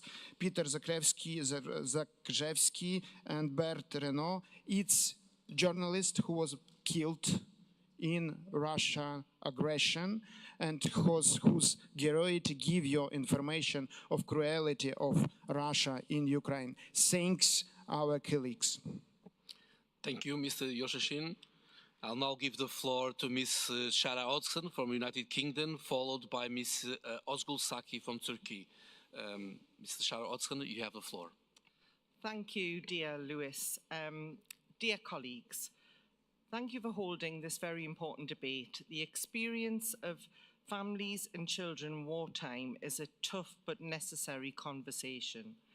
As chair of the Parliamentary Support Team for Ukraine, I want to ensure that this topic remains high on everyone's agenda. I will entrust the Parliamentary Support Team for Ukraine with contributing to further awareness raising regarding the 3 officials currently in detention. In light of that, our goal will be to hold an event at each major session of the OSCE PA, ensuring that parliamentarians have the opportunity to engage with those affected by the appalling circumstances arising from the war in Ukraine. We commit to releasing public statements at major moments of crisis to ensure that the world knows about the atrocities taking place in Ukraine, and at the very least will make a statement once every month. During this session, along with President Pons and our Secretary General Roberta Montella, I met with the wife of one of the 3 OSCE officials who have been taken prisoner by Russia. Their names are Dmitry Shabananov, Maxim Petrov, and Vadim Golda. We need to say their names often and to never forget they need our help. As an assembly, we have begun to discuss this terrible situation, specifically mentioning them by name on numerous occasions, most recently in our Porto Declaration in paragraph 46 and 192. They were unlawfully detained and proscribed by the Russian Federation. and its proxies. Yet these three people were carrying out official duties under the mandate of the OSCE Special Monitoring Mission in Ukraine. Our three colleagues need us all to stand together in solidarity with their cause. We must demand their immediate release. All parliamentarians are placed in an advantageous position to influence their home country's ministers and those in a position to take action. And I will be speaking to Minister Doughty in the UK to seek his support at the upcoming ministerial meeting in December, requesting that he highlight the plight of these three prisoners. You too can speak with your ministers who will be attending that meeting. Please do. You can also speak in parliamentary debates and put pressure on governments to introduce tougher sanctions on Russia. Together, we can take a stand and support the effort of the families seeking the release of their loved ones. Dmytro, Maskim, and Vadim deserve nothing less. Thank you. Thank you, my dear Chair Hudson, to raise your voice behind the three employees of the OSCE, to raise our voice on that subject. I'll now give the floor to Ms. Ozgul Saki from Turkey, followed by Ms. Claudia Friedl from Switzerland. Ms. Saki, you have the floor. Teşekkürler Sayın Başkan. En son Birleşmiş Milletler Mülteciler Yüksek Komiserliği Nisan ayı raporunda zorla yerinden edilenlerin sayısının 123 milyonu aştığını söyledi. Ve insani yardıma muhtaç halde olan insanların sayısının da katlanarak arttığını söylüyor. Ve bu zorla yerinde edilmelerin en başında Sudan, Suriye, Afganistan, Ukrayna geliyor. Ve bu raporda aynı zamanda diyor ki yerinden edilmeler bu kadar artmışken Birleşmiş Milletler Mülteciler Yüksek Komiserliği'nin gelirleri yarıya düştü. Acımasız kesintilerle mücadele etmek zorunda kalıyoruz diyor. Dolayısıyla insani yardım aslında yeterince insani değil. Çünkü hep söylediğimiz gibi bu göçmen, mülteci konumunda olan kişiler siyasi olarak araçsallaştırılıyor. Dolayısıyla insani yardıma hak eden kesimler diye bir hiyerarşi kuruluyor. Filistinli bir çocuk mesela yeterince insani değil. Ama Amerika'daki bir beyaz çocuk çok insani. Şimdi bu tür durumlarla eğer politik olarak yüzleşmez, bunları ortadan kaldıramazsak ne yazık ki tekrar aynı durumları konuşacağız. Ayrıca bu yerinden edilmeler ve zorla göç meselesinin en temel 3 ayağı savaşlar, çatışmalar, ekolojik yıkım, iklim krizi ve bunun akabinde ekonomik kriz. Ve bu çoklu krizden en fazla etkilenenler kadınlar.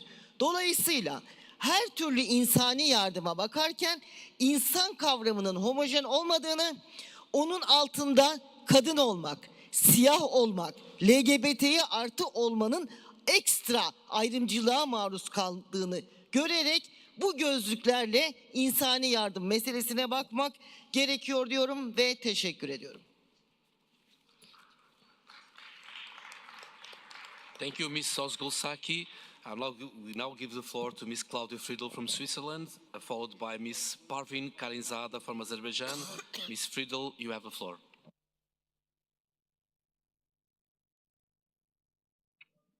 No, thank you. Liebe Kolleginnen, liebe Kollegen, Menschenwürde gehört zu den wichtigsten Merkmalen, die den Menschen zum Menschen macht. Dieses Thema wird auch im Zentrum des bevorstehenden Schweizer Vorsitzes der OSZE stehen. Weitere Aspekte werden der Schutz der Menschenrechte, die Stärkung der Demokratie und die Achtung der Rechtsstaatlichkeit sein. Vor 50 Jahren wurde in der Schlussakte von Helsinki anerkannt, dass die Achtung der Menschenrechte und Grundfreiheiten untrennbar mit Frieden und Sicherheit verbunden ist. Dieser Grundsatz ist heute ebenso relevant wie damals. Leider beobachten wir besorgniserregende Entwicklungen, wie Rückschritte in der Demokratie, Einschränkungen im zivilgesellschaftlichen Raum oder die Verabschiedung von restriktiven Gesetzen, welche unabhängige Stimmen zum Schweigen bringen. Die Helsinki-Grundsätze sind keine abstrakten Ideale, sondern das Fundament unserer Sicherheit. Mit der Übernahme des OSZE-Vorsitzes will die Schweiz nicht nur das Erreichte schützen, sondern auch das Vertrauen in die Organisation stärken.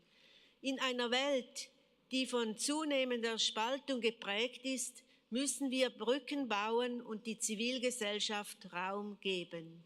Die Menschenwürde muss jede unserer politischen Entscheidungen leiten für ein sicheres und gerechteres Europa. Thank you, Ms. Friedel. I will now have the floor to Ms. Parvin Karizada from Azerbaijan, followed by Sara Conti from San Marino. Mrs. Karizada, you have the floor. Chair, distinguished delegates, ladies and gentlemen. In a rapidly changing world, where new challenges and new opportunities emerge side by side, one truth becomes clearer than ever. Human dignity must be at the heart of everything we do. Without it, there can be no sustainable development, no lasting peace, no genuine progress. For Azerbaijan, human dignity is not only a guiding principle, it's a reflection of our history and identity. For centuries, our society has been built on tolerance, mutual respect, reverence for elders, and the strong foundation of the family. These values continue to shape our national vision today. As Azerbaijan rebuilds its liberated territories and enhances its role in the region, three priorities define our approach: protecting life, ensuring rights, and supporting families and communities. These priorities are not abstract commitments. They are practical steps toward creating a safe, inclusive, and resilient society. Azerbaijan knows the true value of peace. After achieving peace, we have focused on creating secure living conditions for our people. Demining, reconstructing infrastructure, and enabling families to return home are not just technical tasks. They are expressions of deep respect for every individual dignity. Family remains at the core of our society. For 45 families, socially, economically, and culturally, we reinforce foundation open, which commitments thrive and the nation prospers. Today, Azerbaijan is building a future centered on the human being, on their safety, their opportunities, and their dignity. Thank you for your attention. Thank you, Ms. Karizada. We'll give the floor to Sara Conti, followed by Omar Terbak from Algeria. Ms. Conti, you have the floor. Thank you. Distinte colleghe e distinti colleghi, oggi voglio partire dal titolo di questa sessione, Human Dignity First. La dignità umana deve venire prima di tutto. In un'epoca segnata da guerre, crisi sociali, tensioni globali, questo principio non è un ideale astratto, ma una bussola morale e politica che deve orientare la nostra azione e l'azione della comunità internazionale. Proteggere vite significa intervenire ovunque violenza e instabilità negano il futuro ai più vulnerabili. In questo senso non possiamo che accogliere con soddisfazione l'annuncio che l'Assemblea parlamentare dell'OSCE si unirà alla coalizione internazionale per il ritorno dei bambini ucraini. Che un'alleanza di Stati, istituzioni e organizzazioni internazionali si stia mobilitando per ottenere il loro rientro immediato è un esempio concreto di come un'azione multilaterale possa ristabilire giustizia e umanità. Ma la violazione della dignità non assume una sola forma. Nel mondo civili continuano a subire attacchi indiscriminati nei conflitti armati. Bambini e bambine sono vittime di lavoro forzato, matrimoni precoci, reclutamento come soldati. Le donne subiscono ancora restrizioni alle loro libertà e anche dove le libertà sono garantite, troppo spesso sono vittime di violenza di genere. Queste non sono tragedie isolate, sono il segno di ciò che accade quando non riusciamo a difendere la dignità umana insieme. Difendere i diritti significa affermare che la dignità non ammette eccezioni. Il trasferimento forzato dei bambini, il bersagliamento dei civili, la discriminazione e la persecuzione violano apertamente il diritto internazionale. E solo un sistema multilaterale forte può garantire protezione e prevenzione degli abusi. Il multilateralismo e il diritto internazionale non sono ostacoli, sono strumenti potenti, essenziali per difendere la vita e la dignità. Quando li sosteniamo insieme, riaffermiamo una semplice verità: nessun essere umano è sacrificabile. Grazie. Thank you, Ms. Conti. We now get to the middle of our speaker list, so I'll ask you again to be very strict on the 2 minutes remark. So I'll give the floor now to Mr. Omar Terbak from Algeria, followed by Mr. Crown from Ireland. Mr. Terbak, you have the floor. Permettez-moi tout d'abord d'exprimer ma gratitude pour l'honneur de prendre la parole dans cette enceinte, à un moment où l'humanité traverse des épreuves profondes qui mettent à nu la fragilité de nos valeurs et la nécessité de redonner sens à la dignité humaine. La dignité humaine d'abord, ces mots ne sont pas un simple slogan moral, mais le fondement même de tout projet de civilisation. Il résume à la fois la promesse faite par les peuples libres à eux-mêmes et la responsabilité qui incombe à nos institutions nationales et internationales de veiller à ce que nul ne soit privé de sa valeur intrinsèque, de son droit à la vie, à la liberté et au respect. Aujourd'hui, un monde où les conflits se multiplient, où les inégalités s'aggravent et où les familles se retrouvent souvent les premières victimes de la guerre, de la pauvreté ou de la migration forcée. Placer la dignité humaine au centre de l'action politique devient un impératif moral et politique. Protéger des vies, faire respecter les droits, soutenir les familles et les communautés, tels sont les 3 piliers d'un humanisme contemporain qui ne se limite pas aux déclarations d'intention, mais s'incarne dans des politiques concrètes, équitables et inclusives. Si nous observons Gaza et la Palestine, nous voyons des générations confrontées à un blocus prolongé, des familles vivant dans la pauvreté, privées d'eau potable, de l'électricité stable, des enfants grandissant dans la peur des bombardements. Là, la dignité humaine est mise à l'épreuve chaque jour et pourtant la résilience de ces populations montre combien il est indispensable de protéger des vies et de faire respecter les droits fondamentaux. En Algérie, ou bien l'Algérie qui a connu les blessures de la colonisation et la douleur de la guerre, a fait de la paix un engagement sacré et de la réconciliation un modèle. Notre pays a toujours défendu la primauté du dialogue sur la confrontation et la souveraineté des peuples sur toute forme d'ingérence. Faire respecter les droits, ensuite, c'est donner un nouveau réel à la dignité humaine. Les droits ne peuvent être des privilèges octroyés selon les circonstances, ils doivent être garantis universellement. La dignité humaine, ce n'est pas seulement le droit de vivre libre, mais aussi le droit de vivre dignement, avec un toit, un emploi, une éducation, un accès à la santé et à la justice. Merci. Thank you, Mr. Terbak. We now give the floor to Mr. Shin Crown from Ireland, followed by Mrs. Christine Blower from the United Kingdom. Mr. Crowley, you have the floor.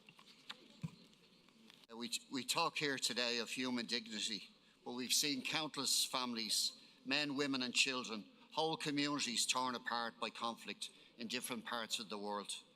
Millions of innocent turned into displaced refugees who too often meet stony faces at border posts, indifferent or worse, hostile governments when they seek basic supports, safety or aid. The ongoing refugee crisis with millions of displaced people fleeing conflict zones such as Ukraine, Gaza, Yemen, the DRC and Sudan are a stark reminder of the consequences of how the developed world has enabled conflicts in our zones of influence. The global powers have not only failed to prevent the escalation of wars, but have actively facilitated or ignored the conditions that led to displacement of millions. Fellow delegates, it's a moral imperative for the developed world to take responsibility for the refugees it helped create. By continuing to supply arms to countries involved in conflicts, the developed world not only exasperates the violence, but also bears the responsibility for the outcomes. If we're to live up to the professed commitment to human rights and international law, we must take responsibility for the conflicts that we have actively contributed to. This includes halting arms sales to oppressive regimes, advocating for and enabling ceasefires, pressing for meaningful dialogue and solutions to conflicts before they result in the displacement of millions. The refugee crisis is not a natural disaster or an unavoidable consequence of regional instability. It's a man-made catastrophe in which the developed world has played a key role by perpetuating conflicts in Gaza, Yemen, the DRC, Sudan and beyond. If the developed world is truly to uphold its stated values of peace, justice and human dignity, it must take responsibility for the wars it has helped create and commit to long-term solutions, both by alleviating suffering of refugees and addressing the root causes of their displacement. Thank you, Mr. Crow. I will now give the floor to Ms. Christine Blauer from the United Kingdom, followed by Ms. Mamashova from Kyrgyzstan. Ms. Christine Blauer, you have the floor. Colleagues, human dignity must mean freedom from hunger and freedom from the fear of attack in a safe and secure home. But to uphold the rights and support families and communities, education is vital.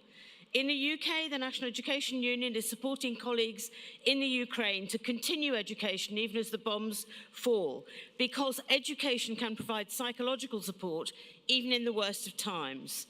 Teachers in Gaza had, until the virtual total destruction of schools and all other infrastructure, continued to teach their pupils, and even now they do what they can.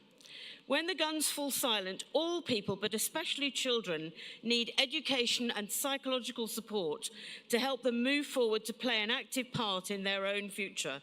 Teachers and children need a post-conflict curriculum which can focus on, in addition to other things, building resilience and the skills needed to build a sustainable peace. After so much loss of life, we have to provide the hope and skills to participate in a democratic future. In addition to food, shelter and medical support, those who have suffered so much need and deserve an education for a secure, democratic future. Thank you. Thank you. Thank you, dear Christine Blauer. We now give the floor to Ms. Mamashova from Kyrgyzstan, followed by Natalia Pipa from Ukraine. Ms. Mamashova, you have the floor. Thank you. Уважаемый господин вице-президент, уважаемые коллеги, прежде всего позвольте выразить признательность Турецкой Республике за теплый прием и отличную организацию работы сессии.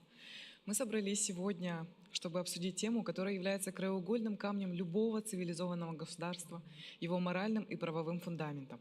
Эта тема не только о законах, но и о нашей коллективной ответственности за создание общества, где каждый человек может реализовать свой потенциал.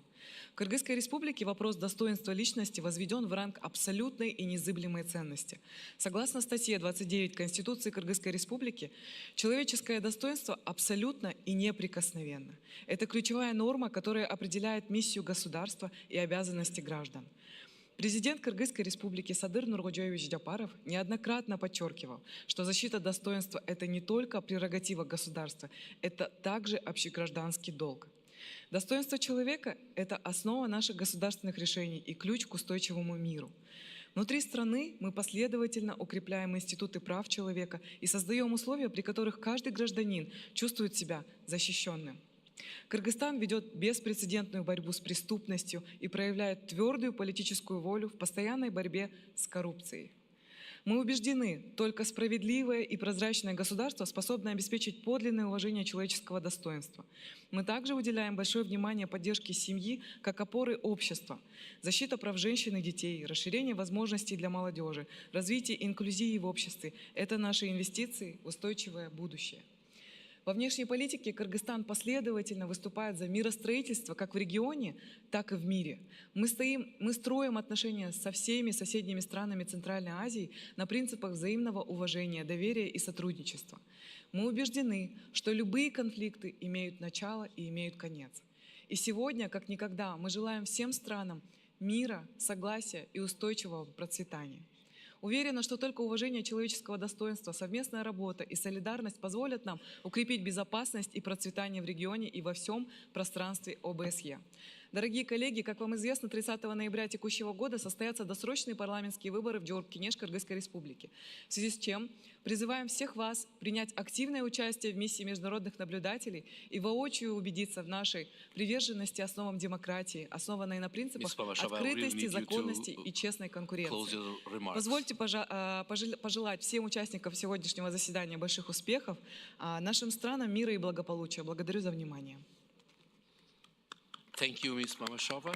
I can now assure you in the name of the Secretary that we are going to employ a mission to You're welcome. the election to Kyrgyzstan. Welcome to Kyrgyzstan. Thank you. Thank you. We'll now give the floor to Ms. Natalia Pipa from Ukraine, followed by Mr. Kadir Kasirga from Sweden. Dear Natalia Pipa, you have the floor. Dear colleagues, from the very beginning of Russia's war against Ukraine in 2014, Russian forces have actively and systematically targeted Ukrainian civilians. Torture, illegal imprisonment, and the killing of civilians both at the front line and deeper in the occupied territories are all part of Russia's war strategy. Terror against unarmed women and men, children, and the elderly is not an accident. It is how Russia wages this war. And the level of cynicism has been growing exponentially. Since 2022, Russians have even begun conducting so-called safaris on people. I will repeat, new game, safari on people. Since the occupation of Kherson in the fall of 2022, Russians have sought revenge on people who refused to accept the occupation and welcomed Ukraine back. They are using artillery and drones to make life there unbearable, targeting civilians every day. Today, Russian forces regularly use first-person view drones to attack innocent people living their everyday lives. They are targeting civilians at cafes, humanitarian aid centers, stores and markets, petrol stations and civil service buildings, hunting people everywhere. This is the Russian strategy of terrorizing civilians that they are deploying across all front lines region. It's a human safari. With these actions, Russia is violating numerous international norms and provisions. I have a list here, but in short, the Russian Federation must be held accountable for the crimes it is committing in Ukraine, and international tribunal must be conducted. Thank you, Ms. Natalia Pipa. We now give the floor to Mr. Kadir Kasirga from Sweden, followed by Mr. Boris Dietrich from the Netherlands. Mr. Kasirga, you have the floor. Teşekkür ederim Sayın Başkan, değerli meslektaşlarım. Öncelikle Türkiye'nin AGİTPA heyetine gösterdikleri sıcak misafirperverlik için en içten teşekkürlerimi sunmak isterim. Değerli meslektaşlarım, kültürlerle şekillenmiş ve kıtaları birbirine bağlayan İstanbul, bugün tartıştığımız konu için mükemmel bir mekandır. Önce insan onuru, hayatları korumak, hakları savunmak ve aileleriyle toplulukları desteklemek. Maalesef AGİTPA bölgesinde seçilmiş temsilcilere ve siyasi aktivistlere yönelik baskıların arttığını görüyoruz. Birçok yerden siyasetçiler demokratik görevlerini özgürce yerine getiremiyorlar. Bazıları taciz, sürgün ve hatta binlerce yıllık hapis cezalarıyla karşı karşıya kalıyor. Örneğin İstanbul Büyükşehir Belediyesi'nin seçilmiş başkanı olan Sayın Ekrem İmamoğlu, Selahattin Demirtaş, Figen Yüksekdağ gibi. Bu meslektaşlarımızın suçları yalnızca halkına hizmet etmeye çalışmak. Umarım bu meslektaşlarımız en kısa zamanda özgürlüklerine kavuşur ve seçilmiş oldukları görevlerinin başına dönerler. Değerli meslektaşlarım, bir toplum seçilmiş temsilcilerini susturarak kendi topluluklarını koruyamaz. Demokrasi, muhalefet için, diyalog için ve denetim için alana ihtiyaç duyar. Korkuya değil. İnsan onuru aynı zamanda insanların güven içinde çalışabilmesini, ailelerini destekleyebilmesini ve topluma tam olarak katılabilmesini gerektirir. İnsan onurunu gerçekten öncelemek için sormamız gereken değerler var. Konuşma özgürlüğü, örgütleme özgürlüğü, kamusal yaşama tam ve eşit katılım hakkı ve siyasi baskıdan uzak yaşama hakkı gibi değerler. Daha güçlü aileler ve daha güçlü toplumlar eşit fırsatlardan ve herkes için adalet ve demokrasiden doğar. Teşekkürler Sayın Başkan. Thank you, Mr. Kasege, for your remark. We now give the floor to Ms. Boris Dietrich from the Netherlands, followed by Ms. Nadia Damardi from Algeria. Mr. Dietrich, you have the floor. Thank you, Mr. Chair Louis Grassa, for your introduction to this session about human dignity. I fully agree with what you said, and that's why I will not reiterate any of it, except for one thing. The 3 OSCE employees who were abducted by Russia and who are still in Russian captivity under terrible conditions, they need to be released as soon as possible. We will not forget them. In my intervention, I will focus on one of the core human rights issues, the right to family life. But what is family life? Within the family of the OSCE member states, there are different interpretations, and I will focus on 2 issues that need further legal development. The first, grandparents and their grandchildren. When the parents divorce, often grandparents are not allowed to have visiting rights to their grandchildren. Often they played a crucial role in their upbringing. The right to family life needs to be extended to grandparents.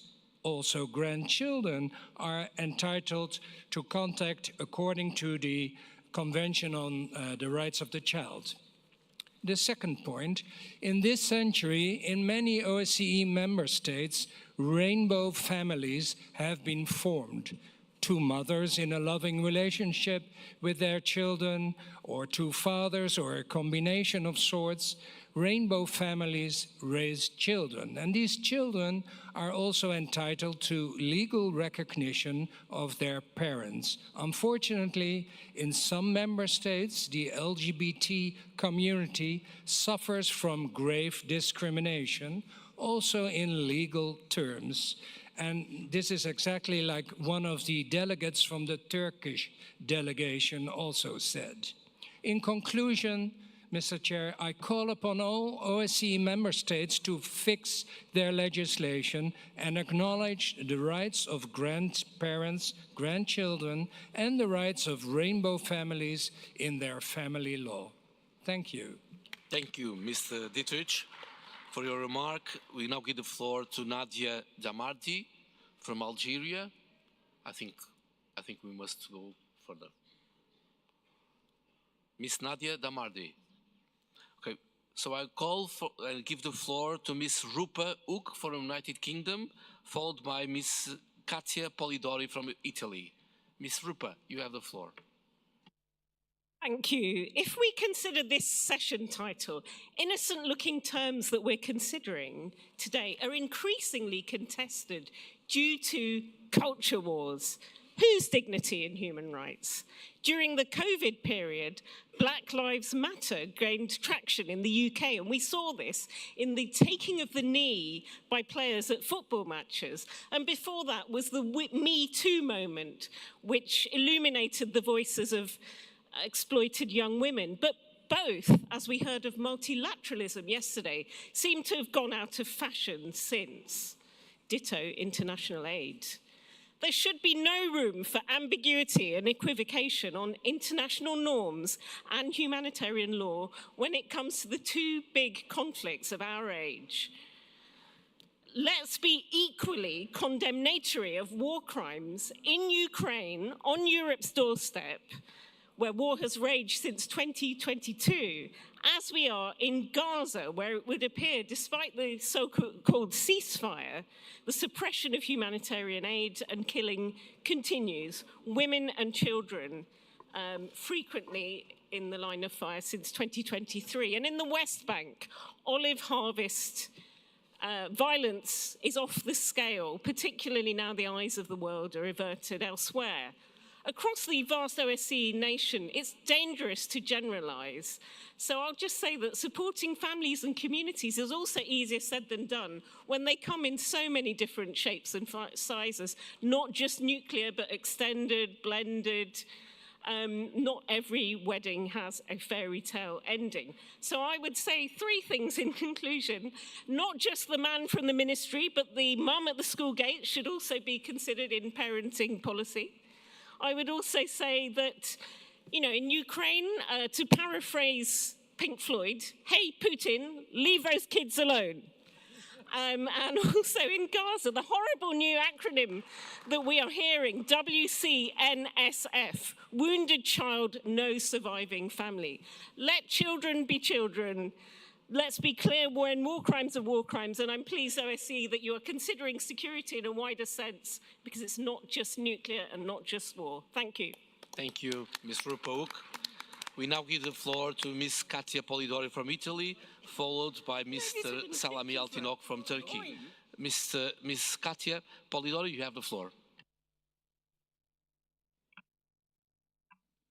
Thank you, Mr. Chair. And dear colleague, I believe it is only right to remember during this session that the Istanbul Convention was signed here in this beautiful city hosting us. And the Istanbul Convention, as you know, it is the first legally recognized tool to fight violence against women. And it is not about gender gap, it is not about equality, it is about security, and it is about human rights. And forgive me if I believe that OSCE, our organization, is not doing enough. This country decided to withdraw from the convention, and Latvia Parliament tried to do the same, but 2 weeks ago, I think.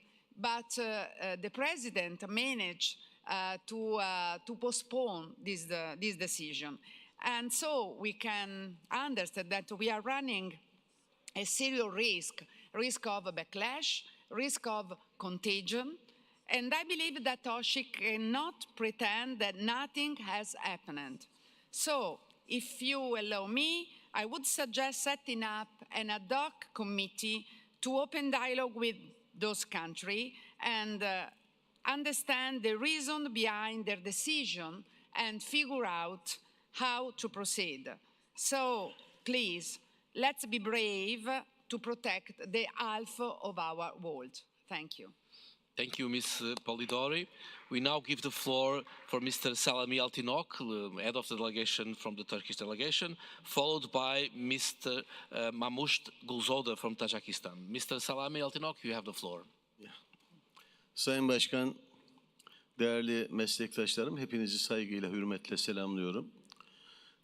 Oturumumuzun güzel geçmesini özellikle temenni ediyorum. Güzel konuşmalar oldu, güzel tartışmalar oldu, sunumlar oldu.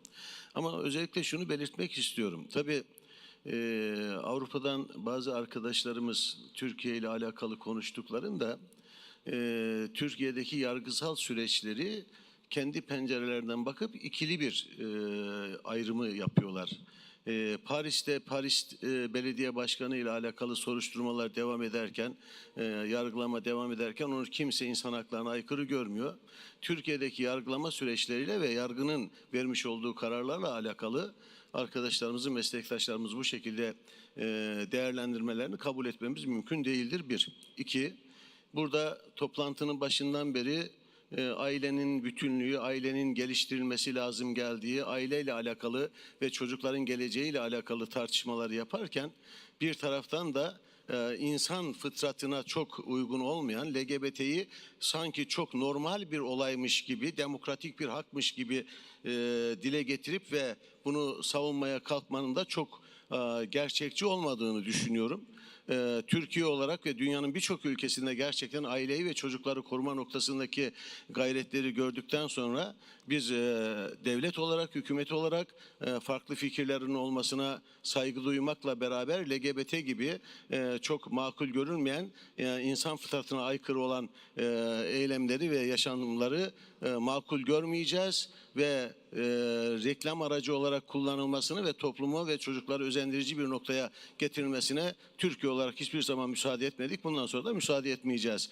Demokrasi hepimiz için geçerli, hukuk kuralları hepimiz için geçerli. Herkes o söylemleri yapan arkadaşlarımızın önce kendi ülkelerinde uygulanan hukuk kurallarını dikkatli incelemelerini ve sonra başkalarına laf söylemelerini özellikle söylüyorum. Hepinize teşekkür ediyorum. Thank you, Mr. Altinok. We'll now give the floor to Mr. Mamadush Golzada from Tajikistan, followed by Ms. Lynn Ruan from Ireland. Mr. Golzadov, you have the floor. Спасибо, уважаемый председатель, уважаемые коллеги. Безопасность имеет не только военные или политические, но прежде всего человеческие измерения. Она начинается с защиты человеческой жизни, уважения прав, справедливости и заботы о семьях. Достоинство человека – это фундамент мира и стабильности, на котором строится доверие и развитие общества. Любая система безопасности, которая не ставит человека в центр, обречена на неустойчивость. Одним из важнейших направлений является разработка и реализация национальных планов по предотвращению насилия в отношении женщин и детей. Насилие в любом формате, в любом форме подрывает основы общества, уничтожает доверие и лишает человека чувства безопасности. Парламент должен добиваться создания межведомственных протоколов, реагирования, обеспечения работы кризисных центров, тихих механизмов обращения до жертв и эффективной системы защиты свидетелей. Особое внимание должно быть удалено защите прав трудовых мигрантов, которые вносят огромный вклад в экономику региона, но часто сталкиваются с дискриминацией, отсутствием правовой защиты и социального обеспечения.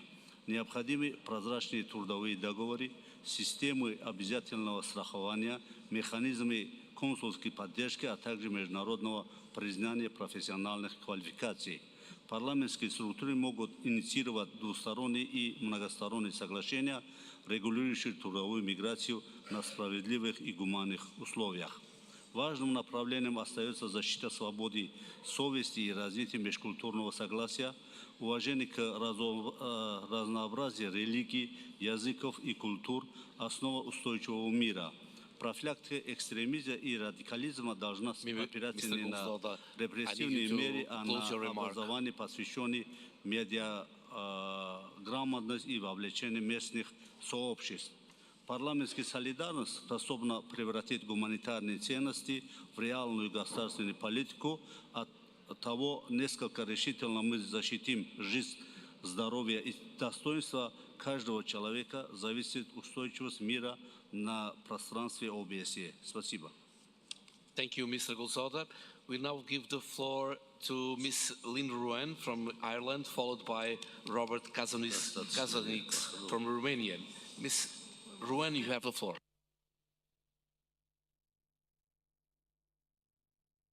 And killing continues. Violent attacks on Palestinians by Israeli settlers continues to increase, We now see that the largest Israeli military assault on the West Bank in 25 years, which has forced more than 40,000 Palestinians out of their homes. Israeli Prime Minister has expressed support for expanding the West Bank settlements. He has stated, "There will be no Palestinian state. This place belongs to us," showing full support for the Finance Minister's plan to build over 3,000 units on Palestinian land, defying international law and facilitating more Israeli land grabs. A sure way to erode human dignity is not only to take the land in which you belong, but also to infiltrate another's body in the most unmanageable ways, such as that which has happened to the Palestinian captives held in Israeli prisons. Over 10,000 Palestinians remain in prisons, and many have been expelled from returning to Palestine upon release. Over 100 dead captives were returned to Palestine, not only with barbaric signs of torture, but without their names. Even in death, they weren't afforded dignity. This month, Israel's parliament has passed the first reading of a bill that would see the death penalty, which will effectively only apply to Palestine. You aren't a champion of peace and freedom or strong communities if you only fight for that for yourself. We are only led by the concept of dignity first, if that includes dignity of the people of Palestine, the DRC, Sudan, and every other country facing war, famine, and the failings of the Western world. The OSCE will only ever be credible if its efforts includes the lives of those not represented in the room. Thank you, Ms. Wren. We now give the floor to Mr. Robert Kazusik from Romania, followed by Mr. Marek Kraksi from Slovakia. Mr. Robert Kazusik, you have the floor. Mr. President, distinguished delegates, within the OSCE community, we are united by a shared commitment to human rights, non-discrimination, and inclusive societies where everyone can participate fully and safely in public life. Romania firmly shares these values and is working to translate them into concrete measures that improve people's daily lives. One such measure is our national project, Elevator for Life. It targets 3- and 4-story apartment buildings constructed before 1990, which were never equipped with elevators. We have been inspired by similar programs in Spain and Poland, which show how practical infrastructure measures can advance social inclusion. Today, more than 3 million Romanians live in over 80,000 such buildings. For many residents, older persons, people with disabilities, individuals with reduced mobility, and families caring for vulnerable members, the absence of an elevator is not a minor inconvenience. It is a barrier to healthcare, to education, to community life, and sometimes a barrier to simply living one's home. Funding can come from local and national budgets, European instruments, and private contributions. In this context, Romania supports the creation of a dedicated funding line for accessibility program in the next multi-annual financial framework starting in 2028, from which many OSCE participating states, not only Romania, could benefit. The impact is above all human but also economic. The program, it's about reduce isolation, create jobs in construction, installation, and maintenance. At its core, this program is about people and dignity, about grandparents who can leave their homes safely, about a child in a wheelchair who can go to school, about every citizen having the chance to live an active, independent life. Let's work together to build a more inclusive and compassionate society. Thank you. Thank you, Mr. Roberto Kazusik. We now give the floor to Mr. Marek Kraksi, followed by Mr. from Slovakia, followed by Mr. Johan Buzer from Sweden. Mr. Marek Kraksi, you have the floor. Thank you, distinguished colleagues. First of all, let me thank the organizer from Turkey for organizing this excellent parliamentary conference, for your extraordinary hospitality. Thank you, Turkey, for your charity work among needy communities, especially mentioned women and children in Ukraine, Sudan, and Gaza. When we speak of human dignity, we must begin with the place where dignity is first learned and first protected, the family. Across the OSCE region, we face a profound demographic crisis. Fertility rates remain far below replacement levels. Young families struggle to find stability, and our aging populations place unprecedented pressures on social and health systems. These are not abstract trends. They are measurable realities shaping our future. Yet too often, policy priorities drift elsewhere. While climate policy is undoubtedly important, in some countries it has absorbed political attention and resources to such an extent that the basic needs of families are sidelined. The very foundation of our societies, our families, too often struggle to survive. This neglect directly undermines the resilience of our societies. At the same time, we face the rise of anti-Semitism across Europe and the OSCE region. Attacks on Jewish communities are increasing, from harassment to violent acts, undermining social cohesion and human dignity. As we confront these threats at home, we cannot ignore the war in Ukraine. Millions of lives have been disrupted, families torn apart, and human rights violated. This conflict reminds us that defending human dignity is not theoretical. It is urgent and real. These challenges are interconnected. A society that neglects families, tolerates hatred, and turns a blind eye to aggression fails the test of humanity. Thank you, Mr. Krasi. Thank you for your remark. We'll now give the floor to Mr. Johan Buser from Sweden, followed by Mr. Nicholas Shamkarads from Georgia. Mr. Johan Buser, you have the floor. Thank you, dear Chair, and dear delegates. Across our region, we are witnessing a worrying trend of democratic backsliding. Fundamental freedoms are being restricted, checks and balances weakened, and the space for civil society and the free media shrinking. From the Western Balkans to parts of Central Asia, and even within European Union member states, we see attempts to undermine the rule of law, challenge the independence of the judiciary, and erode trust in democratic institutions. In Georgia, democratic institutions are being dismantled, while the ruling party is taking steps to ban the opposition. And yesterday, I got the news that Georgians living outside Georgia will not have the chance to vote anymore. This is in clear violation of OSCE commitments. As parliamentarians in the OSCE family, we have a responsibility to address these trends clearly, consistently, and without double standards. Our commitment to democracy and human rights is only meaningful if we are prepared to defend those principles also when it is uncomfortable. In this context, I must also express concern about developments here in our host country, Turkey.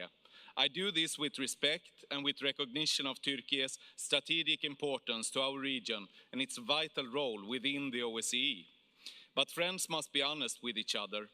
The imprisonment of politicians, journalists, and human rights defenders, limits on media freedom, and the continued pressure on local democracy stand in contradiction to the commitments we have all agreed in the documents and other OSCE standards. These issues not only weaken democratic resilience, they also undermine trust between states. At the same time, I want to acknowledge Turkey as a crucial partner in security, migration, and regional stability. I'm looking forward to a respectful dialogue on democracy, human rights, and the rule of law. Colleagues, let us recommit to the values that brought the OSCE together: freedom, equality, dignity, and the belief that security is strongest when rooted in democracy. And last but not least, LGBTQI rights are human rights. Thank you. Thank you, Mr. Jon Bozer. We now give the floor to Nicholas Shamarads from Georgia, followed by Mr. Barry Ward from Ireland. Mr. Nicholas Shamarads, you have the floor. Thank you, dear Chair. Let me start by reminding our colleagues that Georgia is one of the countries which has highest per capita IDP and refugee population. Almost 10% of Georgian population is either internally displaced or refugees from other countries. And in the recent past, Georgian government has taken steps to improve the housing of internally displaced people from occupied territories that have been occupied by the Russian Federation since 1992, and then most recently in 2008. The occupation resulted also in ethnic cleansing of these territories from ethnic Georgians.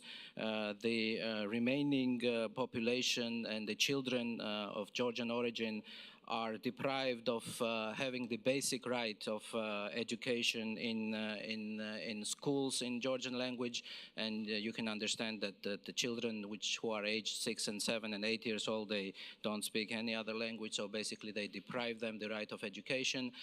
Georgian cultural track is also erased in occupied territories by destroying churches, by destroying graveyards and destroying houses of ethnic Georgians.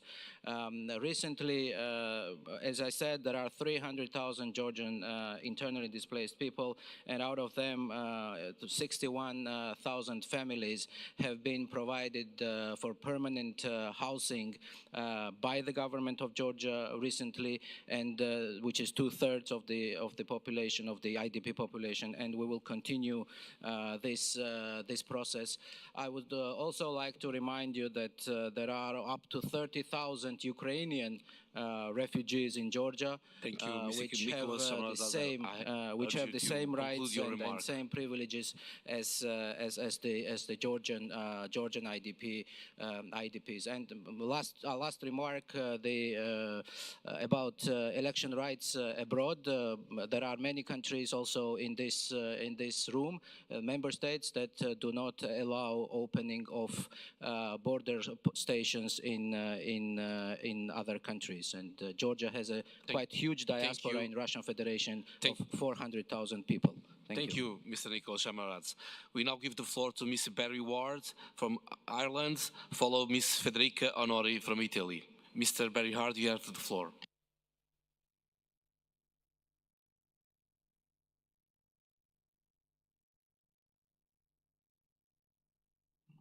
I think Ms. Berhard is not present, so I'll give the floor for our last speaker, Ms. Federica Honori from Italy. You have the floor. Thank you, Mr. Chair. Dear colleagues, rule of law, far from being an abstract principle, is the essential guarantee that every individual can rely on transparent, predictable, and fair procedures when the liberty is at stake. Among the most fundamental of these guarantees is the right to know clearly and promptly the charges brought against someone when they are subjected to detention. When this basic safeguard is denied, detention becomes something else, a tool of intimidation, a tool of power, not of justice. We have seen this dynamic far too often in recent years. Humanitarian workers, journalists, activists, politicians, mayors find themselves deprived of due process, held without clarity on the legal grounds of their arrest, and sometimes without access to proper legal counsel or communication with their families. The case of Alberto Trentini, an Italian humanitarian detained in Venezuela, is emblematic. Mr. Trentini, a man committed to humanitarian action, has now been imprisoned for 1 year and 3 days without clear charges, without the transparency and legal guarantees that any state respecting fundamental rights should ensure. Our responsibility is to continue calling for these standards to be respected elsewhere. We are close to Mr. Trentini's family and all the families of those who are imprisoned without a due process, held without clarity and legal grounds, whether they are activists, journalists, politicians, or mayors, including Turkish mayors. Thank you. Thank you, Federica. Thank you, dear colleagues. Thank you to our distinguished members and guests. We'll now move directly into the closing session of the autumn meeting, so I kindly ask you to remain seated as I pass the floor to our dear President, Per Pons, to share this final session. Thank you.